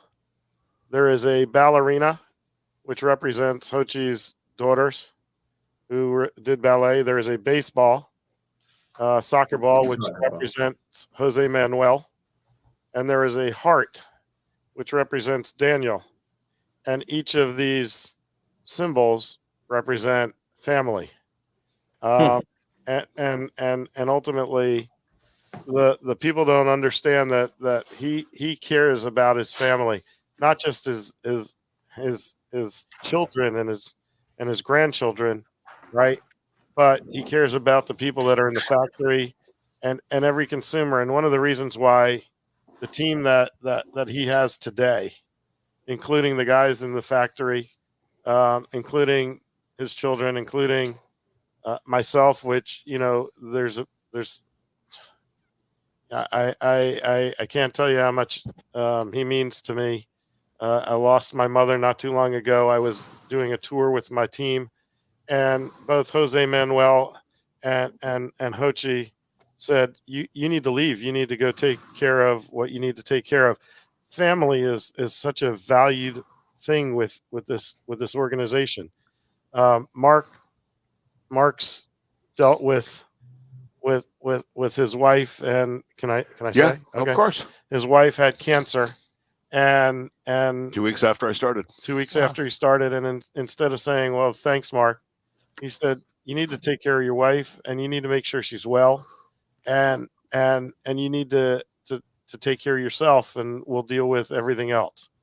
So this is a family of giving and love and caring for others. Right. And they're incredibly humble because they make 9 million cigars last year, 3 million with our brand, 6 million for other people. Right. And I'm not just talking about small companies. I'm talking big companies, medium-sized companies. The tobacco is aged. They care about the environment. They care about, and I'm telling the story for them because they're humble and don't want to impose themselves on anybody. But if you go out there and you support this brand, you're supporting all of the morals and values that we as elder gentlemen try to pass on. I've got a 17-year-old daughter who I love and cherish and want to give that same respect, right? And the young man who's sitting on the other side of the screen, Jose Manuel, I'm blessed to work for a 24-year-old, his brother 28, and his father. What's that? With, not for. It's a team. God bless you. Right? That's what I'm talking about. Right. That's the attitude. That's the respect That's issue, respect. right? Yeah. And I cherish you. Yeah, and this is my last job. Right. You already said that. I'm not right. I'm not going anywhere. I'm not. I'm with these people, and we're going to bring this story through organizations like the Great Cigar Pipe Show, established in 1936. 1936. In 1936. Okay. Now that you're smoking this cigar, and you need to know that I've got a family, and I care about them, and I love them, and I hope my wife is listening. She is not going to see me for 14 days straight. Right. That's the kind and is doing a cigar event for you tonight. and did a cigar event for me tonight, right? Back in Atlanta. And let's thank Karen for allowing us to have her. Karen, just so you know, the answer to question number 2 is absolutely not. Not this week. When he sells another 50,000 boxes of cigars, he will get that bonus. but listen, I'm so humbled by this career opportunity, and I am humbled by the brand because it's great tobacco. Yes, and it starts there. It has to start there, and it always does. I mean, the cigars that we've smoked have been just exquisite. That's the word I would use. They're exquisite. And, absolutely, so tasty too. Exactly. We work hard for it. Fantastic retro. The construction's amazing. Yep. The burn is great. I mean, you guys got it all, man. I can't believe that we have not run across you guys. I'm sorry, Jose. I got to apologize for us being chooches, because that's exactly what we are. I mean, it is amazing. And you listeners, please hang on there, because when we go to the Stump the Chooch segment, you're going to win those prizes real soon for the winner who actually answers the question correctly and first. And for those of you who are going to be in Tampa next on Sunday, we'll be there in Tampa. We'll be at the Heritage Cigar Fest. Yeah. Okay. We'll be selling product, and our co-sponsor is Clearwater Cigar Company. Clearwater Cigar Company. Right. So, we're blessed to have them as one of our retailers. And again, just one of our retailers, and we want to be in not every retail, but we want to be in the ones that want to carry our brand and whose consumers want to smoke the best cigars. So here's the third part. You ready? That young man right there makes a great cigar from seed to smoke. Exactly. Then it's manufactured in our facility. Then it's distributed by us to our consumers through our sales staff. Right. Everything is 100% vertically integrated. Right. We're adding a box factory. We're controlling our costs. Our lowest price cigar is $6 here in the U.S. Not including taxes. Right. Of course, the tax man. And then you go to 20 at our premium cigar. Right. Right. And so we're 6 to 12 on average. And I know that the right price. It's the right price, and the quality of the tobacco is 100% great. Yeah. There you go. It's great. Really it's unbelievable. And the cigars are good for all 4 seasons. Awesome. Exactly. And again, it's 4 seasons in my book. You can drink it too. And again, I mean, going back to the whole premise is the brand. And the name of the brand, La Galera, which is the heart of every cigar factory, the sizes, which are things that you find at the cigar factory in the manufacturing process or sorting process, that is tobacco. It's just all an homage, and the idea behind the brand. Yes, and that's just the gallery. That's the gallery. That's the gallery. That's the rolling room. La Galera. Gallery is Galeria. It's different words. Sorry, La Galera. Galera. Don't worry, we'll get him there. We'll practice with him over and over again. I'm with the guy who's telling me that the 4 Seasons is the best drink I'm ever going to have. Well, I can't speak Spanish. I got you on that, buddy. No, but yeah, going back to the whole brand is so the fact that we're completely vertically integrated and we're not managing thirds, and instead of taking those margins maybe and just keeping it in the price and keeping it in the pocket, the whole brand, the whole purpose of it is that we want people to understand and learn about cigars and tobacco and appreciate a good cigar. And I'm not talking about just the person that can afford a $25 cigar. I'm talking about everybody. So that's the whole premise of the brand. Absolutely. And instead of taking those margins and just keeping it, it's just we know if we get it in everyone's mouth, it's just the effect is better. So it's a $6 to $12 cigar, but it's also a $25 cigar.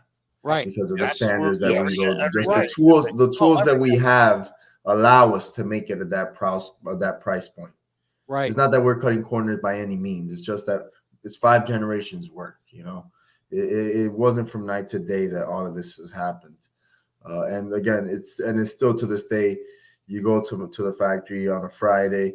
It's a very open culture. No, you can't set up a meeting with my father. You just walk into his office. It doesn't matter if you work for a bank, if you're the CFO of a bank, or if you're just the guy sweeping the floor back in the factory.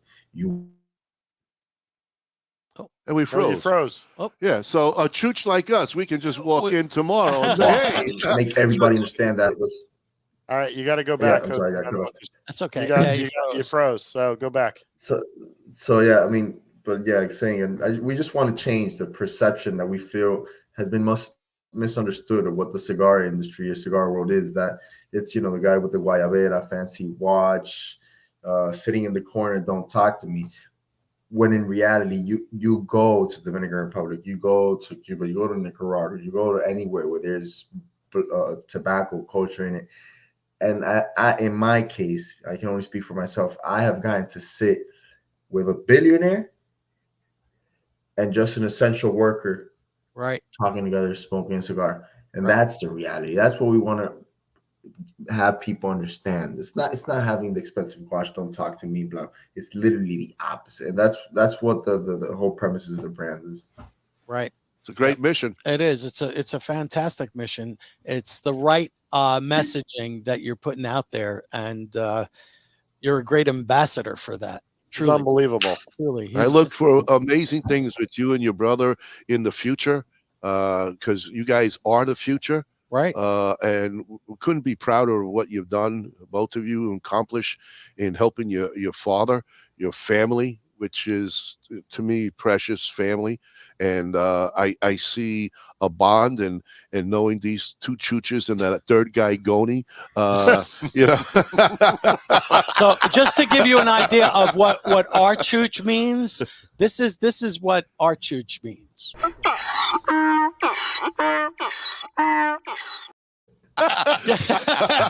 Yeah. Now you know the translation. Now you know the that's the chooch. Ass. Yeah. He says, "Well, forget about it." That's what he was saying. And that's why what we do in this segment is I ask questions, trivia questions, to everyone here, and I try to stump them. I try to see if they know. And then we put the questions out to our audience for some giveaways and things that they can enjoy. And we thank you for offering great giveaways to our audience, people who are sitting there listening who would love to try your products. So I'm going to ask you guys a couple questions first, and then we'll go to the. This is a warm-up. This is a warm-up. This is the warm-up for you listeners out there. Yeah, this is you the warm-up. understand what's going to happen. Exactly. So you get your fingers really active on your keyboard and know how to answer. And I ask all types of trivia questions. It doesn't matter. And it's normally from the 16th century. No, this isn't. You know, the price is right. What's the greatest soccer player in the world? Cristiano Ronaldo. No questions asked. Pelé. That's the answer. Pelé. I know he's from Brazil. He doesn't count. So the first question to you guys, Ronnie included, and also Jose, if you know the answer, please feel free to just throw it out there. And Taylor Swift. Right, I'm very competitive. I'm just letting you know. Competitive, so don't worry, it's okay. I will take my cigars from the giveaway, you know. That's right. I love it. I heard all these cigars are on his bill anyway. So we'll invoice you. There's never enough cigars. Never enough cigars. There's never enough. Okay, so this is a question for everybody here. So in 1979, this British rock band released their 11th studio album on this date in history in 1979. Rolling Stones. No, that's Beatles. That's a chooch answer. Beatles. Beatles. That's another chooch answer. In 79. Who said that? That's 79. 11. Beatles were dead.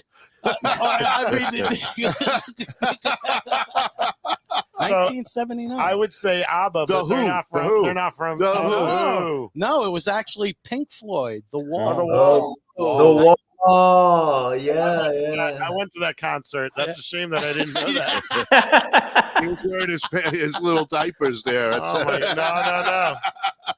The problem is you don't remember the concert. We're all to remember. He doesn't remember.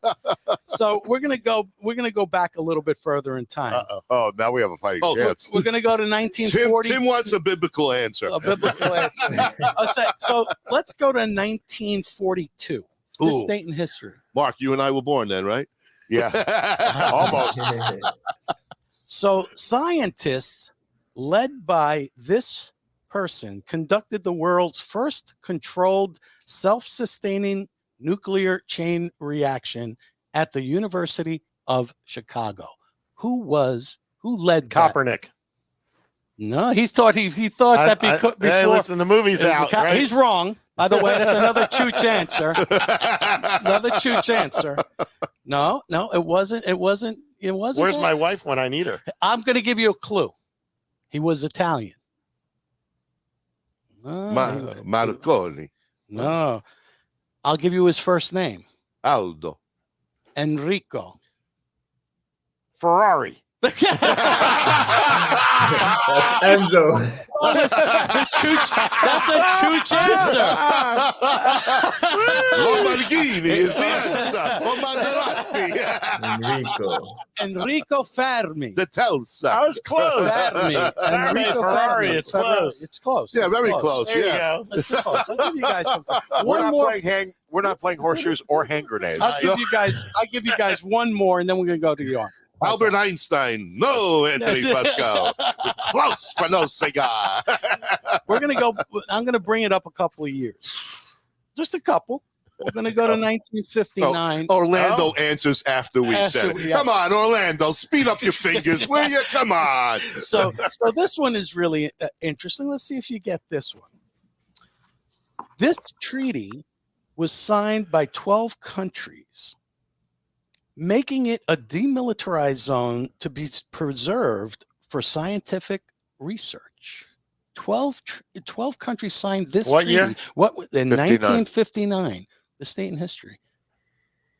So So you want to know all 12 countries? I know. I'm telling you. looking What is for- the name of the treaty, you dummy? See what I have to deal with? That's why I call it the chooch segment, because nobody can get an answer. The Versailles. I think it was the Treaty of 1959. The treaty of 19. I'm with Ken there. It was. That was a great year, 1959. Just telling you. But Really. once you hear it the was Not great. for Cuba. It wasn't. No, not for No, it Cuba. wasn't a good No, one. no, no, no. But what makes this very interesting is once you know it, it was the Antarctic Treaty, and they used it for. You know For what? that. Orlando Perez checked in with Siri and everybody. He got Antarctic the treaty. answer. The Really? Antarctic treaty. Yeah, the people who are all the people that are watching the show actually are a lot smarter than people sitting here, because they go and they get Google, they get Siri, they're trying to figure this all out. Where's Bruce Stark when we need him? So Orlando Perez, not Orlando and Dawn. Tony Orlando and Dawn. No, that wasn't the right one. No. That wasn't the answer That either. wasn't the answer. Thank you. But Orlando, that wasn't for your winning yet. That was just for us. We didn't ask the big question for the smoke tonight. All right. So, what do you think? We give away? We'll put 2, and we'll split it up. Okay. We'll give it away. Oh, you want to to give two prizes? 2 prizes, and we'll split it up. So, but just like that. That's all. Two prizes, and you tonight. cannot win. If you win the first one, you do can't not answer the second one. Because if that's you not do, fair. you're not getting it. Exactly. That's all. That's the way we do it. Because Mark said so. Karen said so. Oh, Karen, you can. Karen can answer. Yeah, Karen, you're hearing. I know you're listening. Oh no, not Orlando. It's not BS. Really, it's not bullshit. You need to answer. Just get one. You can't. You can't have all the prizes. Really, you can go to your local retailer. Orlando. Go to your local retailer and ask for La Galera. Exactly. Okay. Is Orlando in Atlanta? No, he's in Miami. He's in Miami. He's a Cubano in Miami, Okay. hanging out there. We just talked about 1959. He knows about that year. He is one of our very good listeners. We Okay. got to bust his chops. All righty. So I never won anything on here. For the first Whoa! giveaway, let's look into. We're going to give away the tin. Yep. With and the 5-pack. All right. Ooh, that's a nice one. That's a nice one. That's very nice. Somebody may be lucky or not. Okay. See how fast they can work on Siri. And YouTubers, you got to really go a lot faster because you have that 3-second delay. Just like you know. Okay. Ready? All right. Oh, Jeopardy, baby. Yes. We pull out all the hard stuff. Big time production. We do. Big time production in this segment. All righty. Carrie gives us a thumbs up. She's ready to win. The Dominican Republic is the only country to have this on its flag. The Bible. Oh, he wins.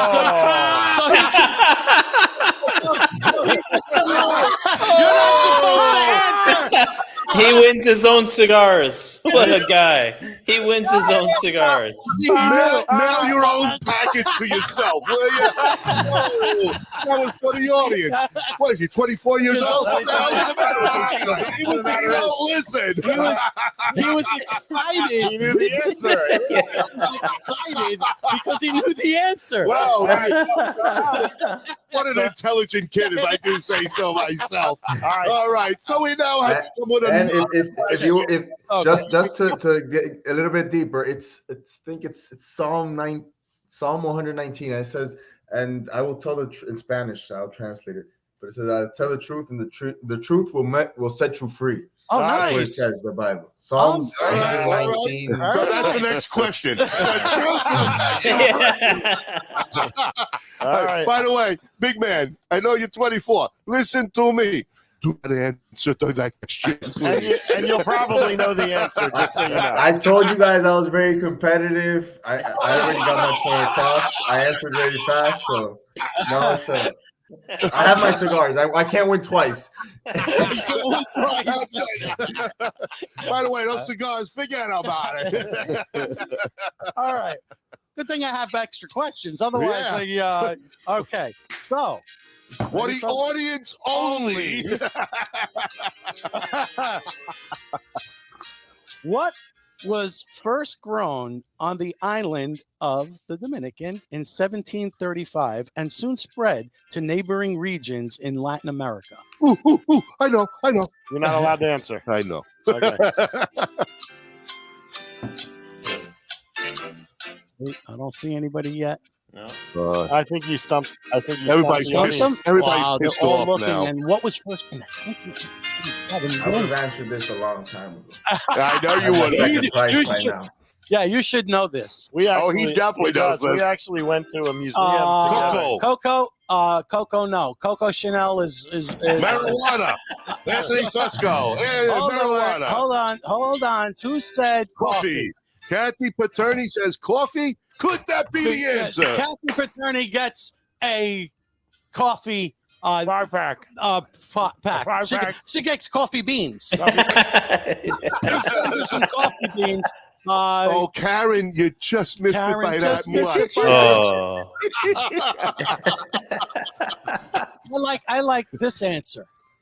Which one? Marijuana. Yeah. Marijuana.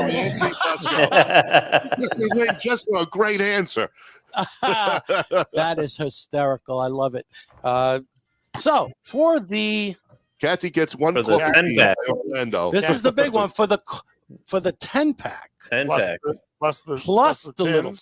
Plus a tin too. Oh my God! Plus the 10. Can I just send it to me myself? You can send it to yourself. That box is a me. It is a beautiful box. Yeah, Karen, mail it to yourself back home. Stop answering. It's over. We haven't asked the other question yet, Karen. Oh, she said it was fun anyway. Okay. Who is that woman? So we're going to go back to a question that was earlier answered by my friend. Which friend? We're gonna ask the same question again? No. Okay, just checking. We're going back. But I want to know something very specific. The kid's only 24 years old. We're going back in time. Going back in time. Vujade. I need to know. This is a 3-parter. You have to tell me all 3. Frank, you're making them work too hard for this. I gotta work hard. And Jose, because this is not for us, just so you know. Yeah, exactly. He's pissed off again. So he's drinking. This is a 3-parter, so you gotta listen. There's 4 seasons in that bottle. Yeah, it must be 4 seasons. Probably Brugal. Okay. In or on the Dominican flag, 3 colors are represented. What do they mean? What do the three colors mean? What do they each represent? What do they represent? Look at Jose. They He's represent. dying. He's Look dying. at him. He's dying to answer. Look at him. I never saw somebody so nervous. Holy shit. I need He's all got his three hands colors. tied behind his Let me back. tell you, so we went to this museum, and he's a historian. He understands everything about his country. Yes. He loves the history of his country. So give me all three. I want all three colors and what they each mean. represents. There you go. I gotta make it hard. This is, you know, This is a great nice package. It's a nice Absolutely. package. You got two of every one of the cigars. Everybody's looking at the TV right now. Relief, drainage, and soil. No. No, Orlando, you're done. Forget about it. Remember, three colors. What do they represent? All right, just go to Siri, guys. I can't give you a better answer. Karen. Oh, she keeps saying it's fun. No. God, homeland, liberty, red, white, blue. Joshua. No. No. I'll let Ooh. I'll let Jose. Anthony, what the fuck? Frank's a BB? Blockbuster, Anthony. It is. Come on. Guys, just I'll ask give you the Siri. colors. It's not hard. You've got white, you've got red, and you've got blue. Each has a specific. Karen, you can't answer. You already got those cigars at home. We got Orlando. Orlando said bloodshed, salvation, and peace. Liberty, Salvation, Blood of Heroes by Kenneth Cook. By Kenny Cook. No. Wow. Come on, you stooches. Let's go. All right. I'm going to give you one of them, so you only have to answer two. How's that? Wow. The red represents. Anthony Fusco, blood, surrender, and the red peace. represents. Tell him what the red represents, Jose. Jose. To my understanding, it's the bloodshed. That's of, the blood. It's interesting because I've got different things here. Liberty, Salvation, Hero. The rice Blue, represents Liberty, white, the color Salvation, white. red blood. Rice represents the color white. Rice. Rice. No one's answered. No one has put rice down there yet. Yes. Nobody. I think we have to go to another question, Frank, because everybody's blown us all out. But let's go to another question. These people just Jose Liberty, Manuel, Salvation, what Hero. do the colors represent? Yeah, He didn't even know. He'll know. Guys, He'll forget know. about. We're going to give you another question, but let's listen to the kid that just is dying to answer this. Go for it. Well, the thing is, going to back, we have our flag. We gained our independence from Haiti. So the colors of the Haitian flag are blue and red. Originally, they're blue and they're red. The red was from the bloodshed, and the blue was basically the independence, the salvation. Then naturally, then the Dominican flag was changed a couple times. Even the Puerto Ricans. That's why we use the same flag or the same colors, and it was switched to the white with the white cross, symbolizing peace. The Dominican Republic was from the Order of the Dominic, and that's where it came from. And the white is the peace, to my understanding. So the bloodshed, the unity / independence / salvation, and the peace are the three colors, the white cross. What's interesting is it also has a second meaning. And that's what I was going for. The second meaning, La Bandera, takes its name from the flag. What? So when it's from a dish. So I know, I know what you're saying. Yep. Ingredients, right? Now you know where I'm going. Yep. All I know is that Joshua Scarra says we all suck. You all suck. We all suck. You That's all not suck. the answer, but it sounds pretty good with this group right now. We're so close. We got to go to another one. So I'm going to tell them what it was. What's It's based on rice 2 out of 3 being ain't white. bad. Yes. Beans represent the red in the flag, and meat represents the blue element in the flag. So it's also a dish. That's la bandera dish, yeah. Yeah, so la bandera. That's a staple household. A staple dish, right? It's staple. Yep. There you go. So it Mr. has that dual meaning. Yeah, Mr. Kenny Cook actually texted me with the encyclopedia answer. Well, I don't want the encyclopedia answer. I wanted that dual meaning because it does have a dual meaning. So sorry, and I gave you a hint with the rice. Everybody should have been looking elsewhere. Orlando Perez, Frank has it all wrong. No, I don't. Boy, you're getting a lot. I'm not wrong. A lot of haters. All right. All right. So what's the One more. Let's go for another one. We'll give you another one, guys, because that was just off the wall. But that's a typical Frank Chooch question. I will say that myself. If anybody can answer what Karen's second question This is to me, that's a good one. There we go. All right. Fucking bullshit. Oh, I'm sorry. That's what Kenny Cook said. What?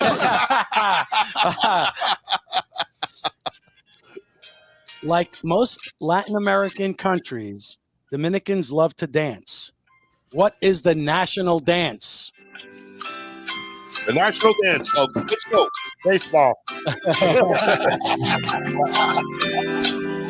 Getting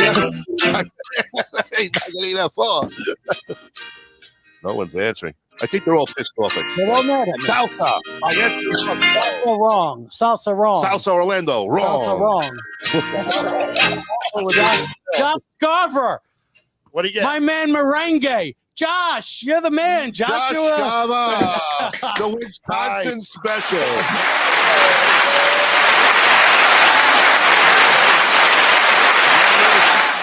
Josh, I'll bring it up to you, and then you got to come down to me. We'll smoke it with you. I'll personally deliver at my house. Don't worry, Josh.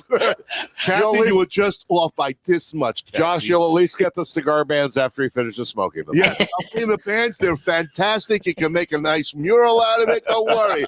No, he won't give the bands because he'll eat them because you just learned that they're edible. So For the imperial date.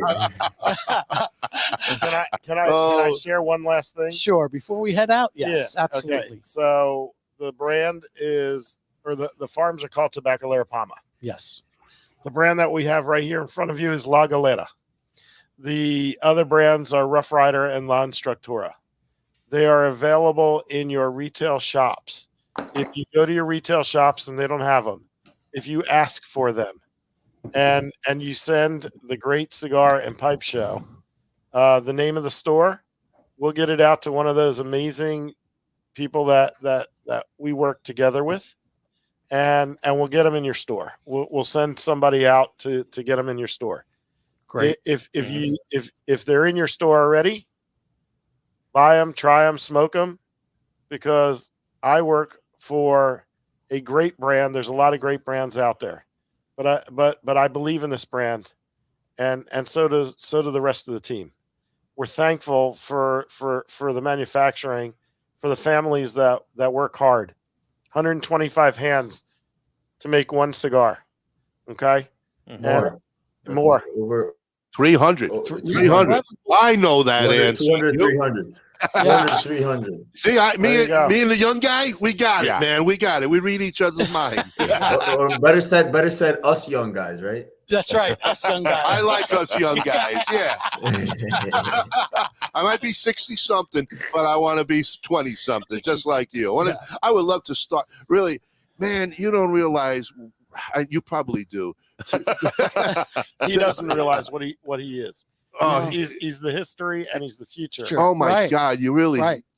You got such an amazing future ahead of you, kid. Yeah. I'm so happy. I wish I would be old enough to see you at my age, but I'm gonna have to look from above and say, I know that kid. So amazing. You know, you Thank and your family. You know, gosh, what humble people and what big hearts you have. And thank you for what you do in this industry. And we're going to put you on the map. We're going to keep pushing. We're gonna you know, it's when you believe in something, you want to share it with people. And that's the thing. And when you believe in a brand and you believe what you're smoking, people will then understand it. And I think sitting down in a lodge and smoking one of these, anybody will know that they're smoking a high quality product. They're not. They're going to realize what they have in their hand, and we are so thankful that you took the time out of your schedule, because I'm sure it's busy. And thank you. He flew into Miami and got out of the car and ran upstairs and on the headphones to get so he can be here. So you need to know that his schedule is busy, and he's still as humble as can be. Yeah. And you found time to hang out with us chooches. Yeah. Now you know the chooch.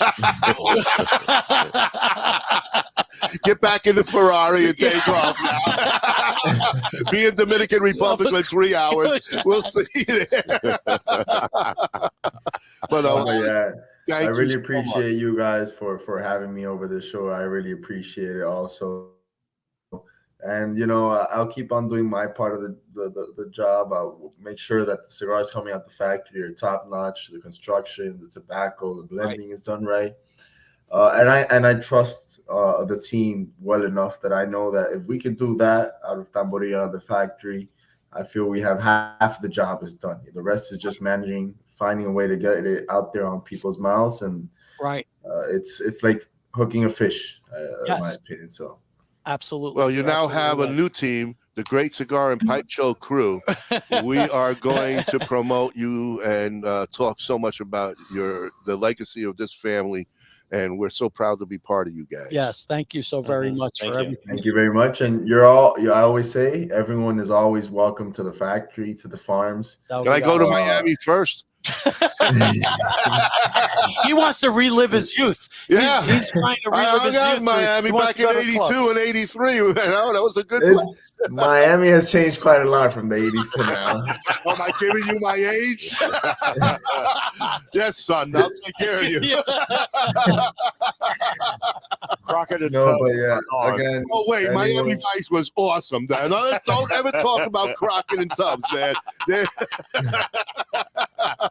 Does he remember Crockett and Tubbs? No. He does not know who Crockett is. Go to YouTube, check out Miami Vice. You'll know where my head's at. No, but again, everyone's just welcome. I always tell people, the more that people learn, the better they'll appreciate not only my brand, but anyone else's brand that's actually putting in the time and dedication to do things properly. And, you know, it's a small industry, so if you guys are also supporting the people that are doing also the right things, we're on the same boat, you know. Right. Exactly. And I always say, you know, in the end, the secret, which people always ask, well, what do you do? The secret to all of this is just hard work. You know, it's just being in the fields early, being on top of the short crop, which is it's only a 90-day crop. So each day is very important. That's just a secret. I always tell people, you know, take as many videos as you want, as many pictures as you want. We don't hide anything. You know, if you want to get to the tobacco we have, you want to make the cigars that we have, you just have to work hard. And it's taking 5 generations in our case. Right. So again, I invite, you know, you guys there and anyone in the comment section, anytime that they're around, want to pass by, we're always more than happy to receive you guys. Do you happen to do tours by any chance? Factory tours? Oh yeah. Yes. We have it on the website. You send it on the info. Be interested in hearing about so that. the website Tabacalera Palma. You go on the website and then you say how many people, date, time, and we'll get back to you. Perfect. Look at that. Zona Franca, Tamboril, Santiago. That's where you want to go. Zona Franca. Tabacalera Palma is the website. Right. And there's a tab at the top for visit. Yep. Ah, okay, great. And fill in the blanks, answer the questions. Someone from the office will get back to you. Perfect. And we welcome visitors all the time, all year round. Well, maybe we could go down there as the crew, the Great Cigar and Pipe Show, go down there and do a documentary on you, Jose, and your brother Daniel. He's already committing us to going to the Dominican. Ronnie is great. He's flying us all over the place. Yeah, he just puts us wherever he wants to go.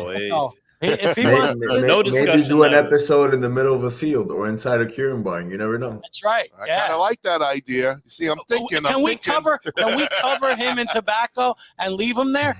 because we want to leave them there. We don't want to take them back with us. I think you want to cover precious things with more precious things.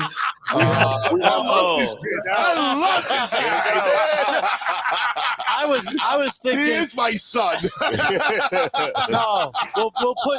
You have any burlap bags? We'll just throw over him something that you don't use, so we can hide him. Throw me away somewhere. Don't worry about it. I'll tell my wife to pick me up on Tuesday. Frank, it's time to get rid of Ronnie before he commits us to flying all over Europe with money that we don't have.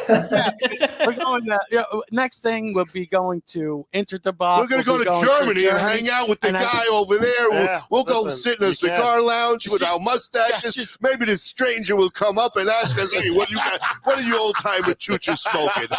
There you go.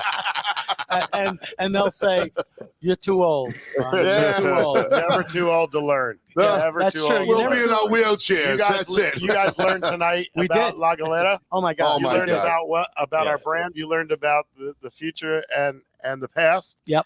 Okay, so you're never too old to learn. So That's just true. remember. Oh, absolutely. You know, Mark. Okay. What are you going to say about Mark? Mark's the oldest guy on my team. On our team, right? You're the oldest guy. I'm the youngest. You're the oldest guy on this team. What team? Well, he's looking at me. I'm the youngest. Well, maybe Kyle. Easy, Frank. Easy, Frank. Kyle has me by a couple of years. All right. And Orlando's asking, do you guys have a second 10-pack to give away? Orlando, you're a whore.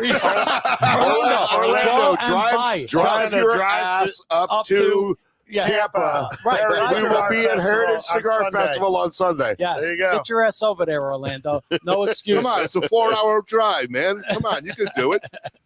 We expect to see you there, Orlando. We love you, buddy. Again, everybody, thank you so much for joining us. I hope it was a incredible lesson in 101 on cigars and Jose and the rest of you guys. Mark, Ken, thank you for joining us this evening. Our pleasure. It was our pleasure to have you guys here, man. And we'll see you in a couple of days on top of that, and we'll smoke some more and bingo. Yeah, and I'll bring some Four Seasons for us. Yes. So with that, folks, we will see you probably over the weekend. We'll do some things, and then we'll see you next Tuesday. And thank you again for spending time with all of us. Good night, everybody. Take care, Jose. Love you, brother. All right. Take care. Tell my brothers to line them up. We'll drink that whiskey from those old dirty cups. We'll toast to the present, the future, and the past. This ain't my first drink, but I sure it ain't my last. 'Cause this world is so beautiful. I see its love come shining through. This world is so beautiful.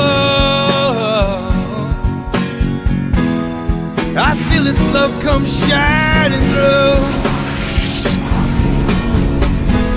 This world is so beautiful.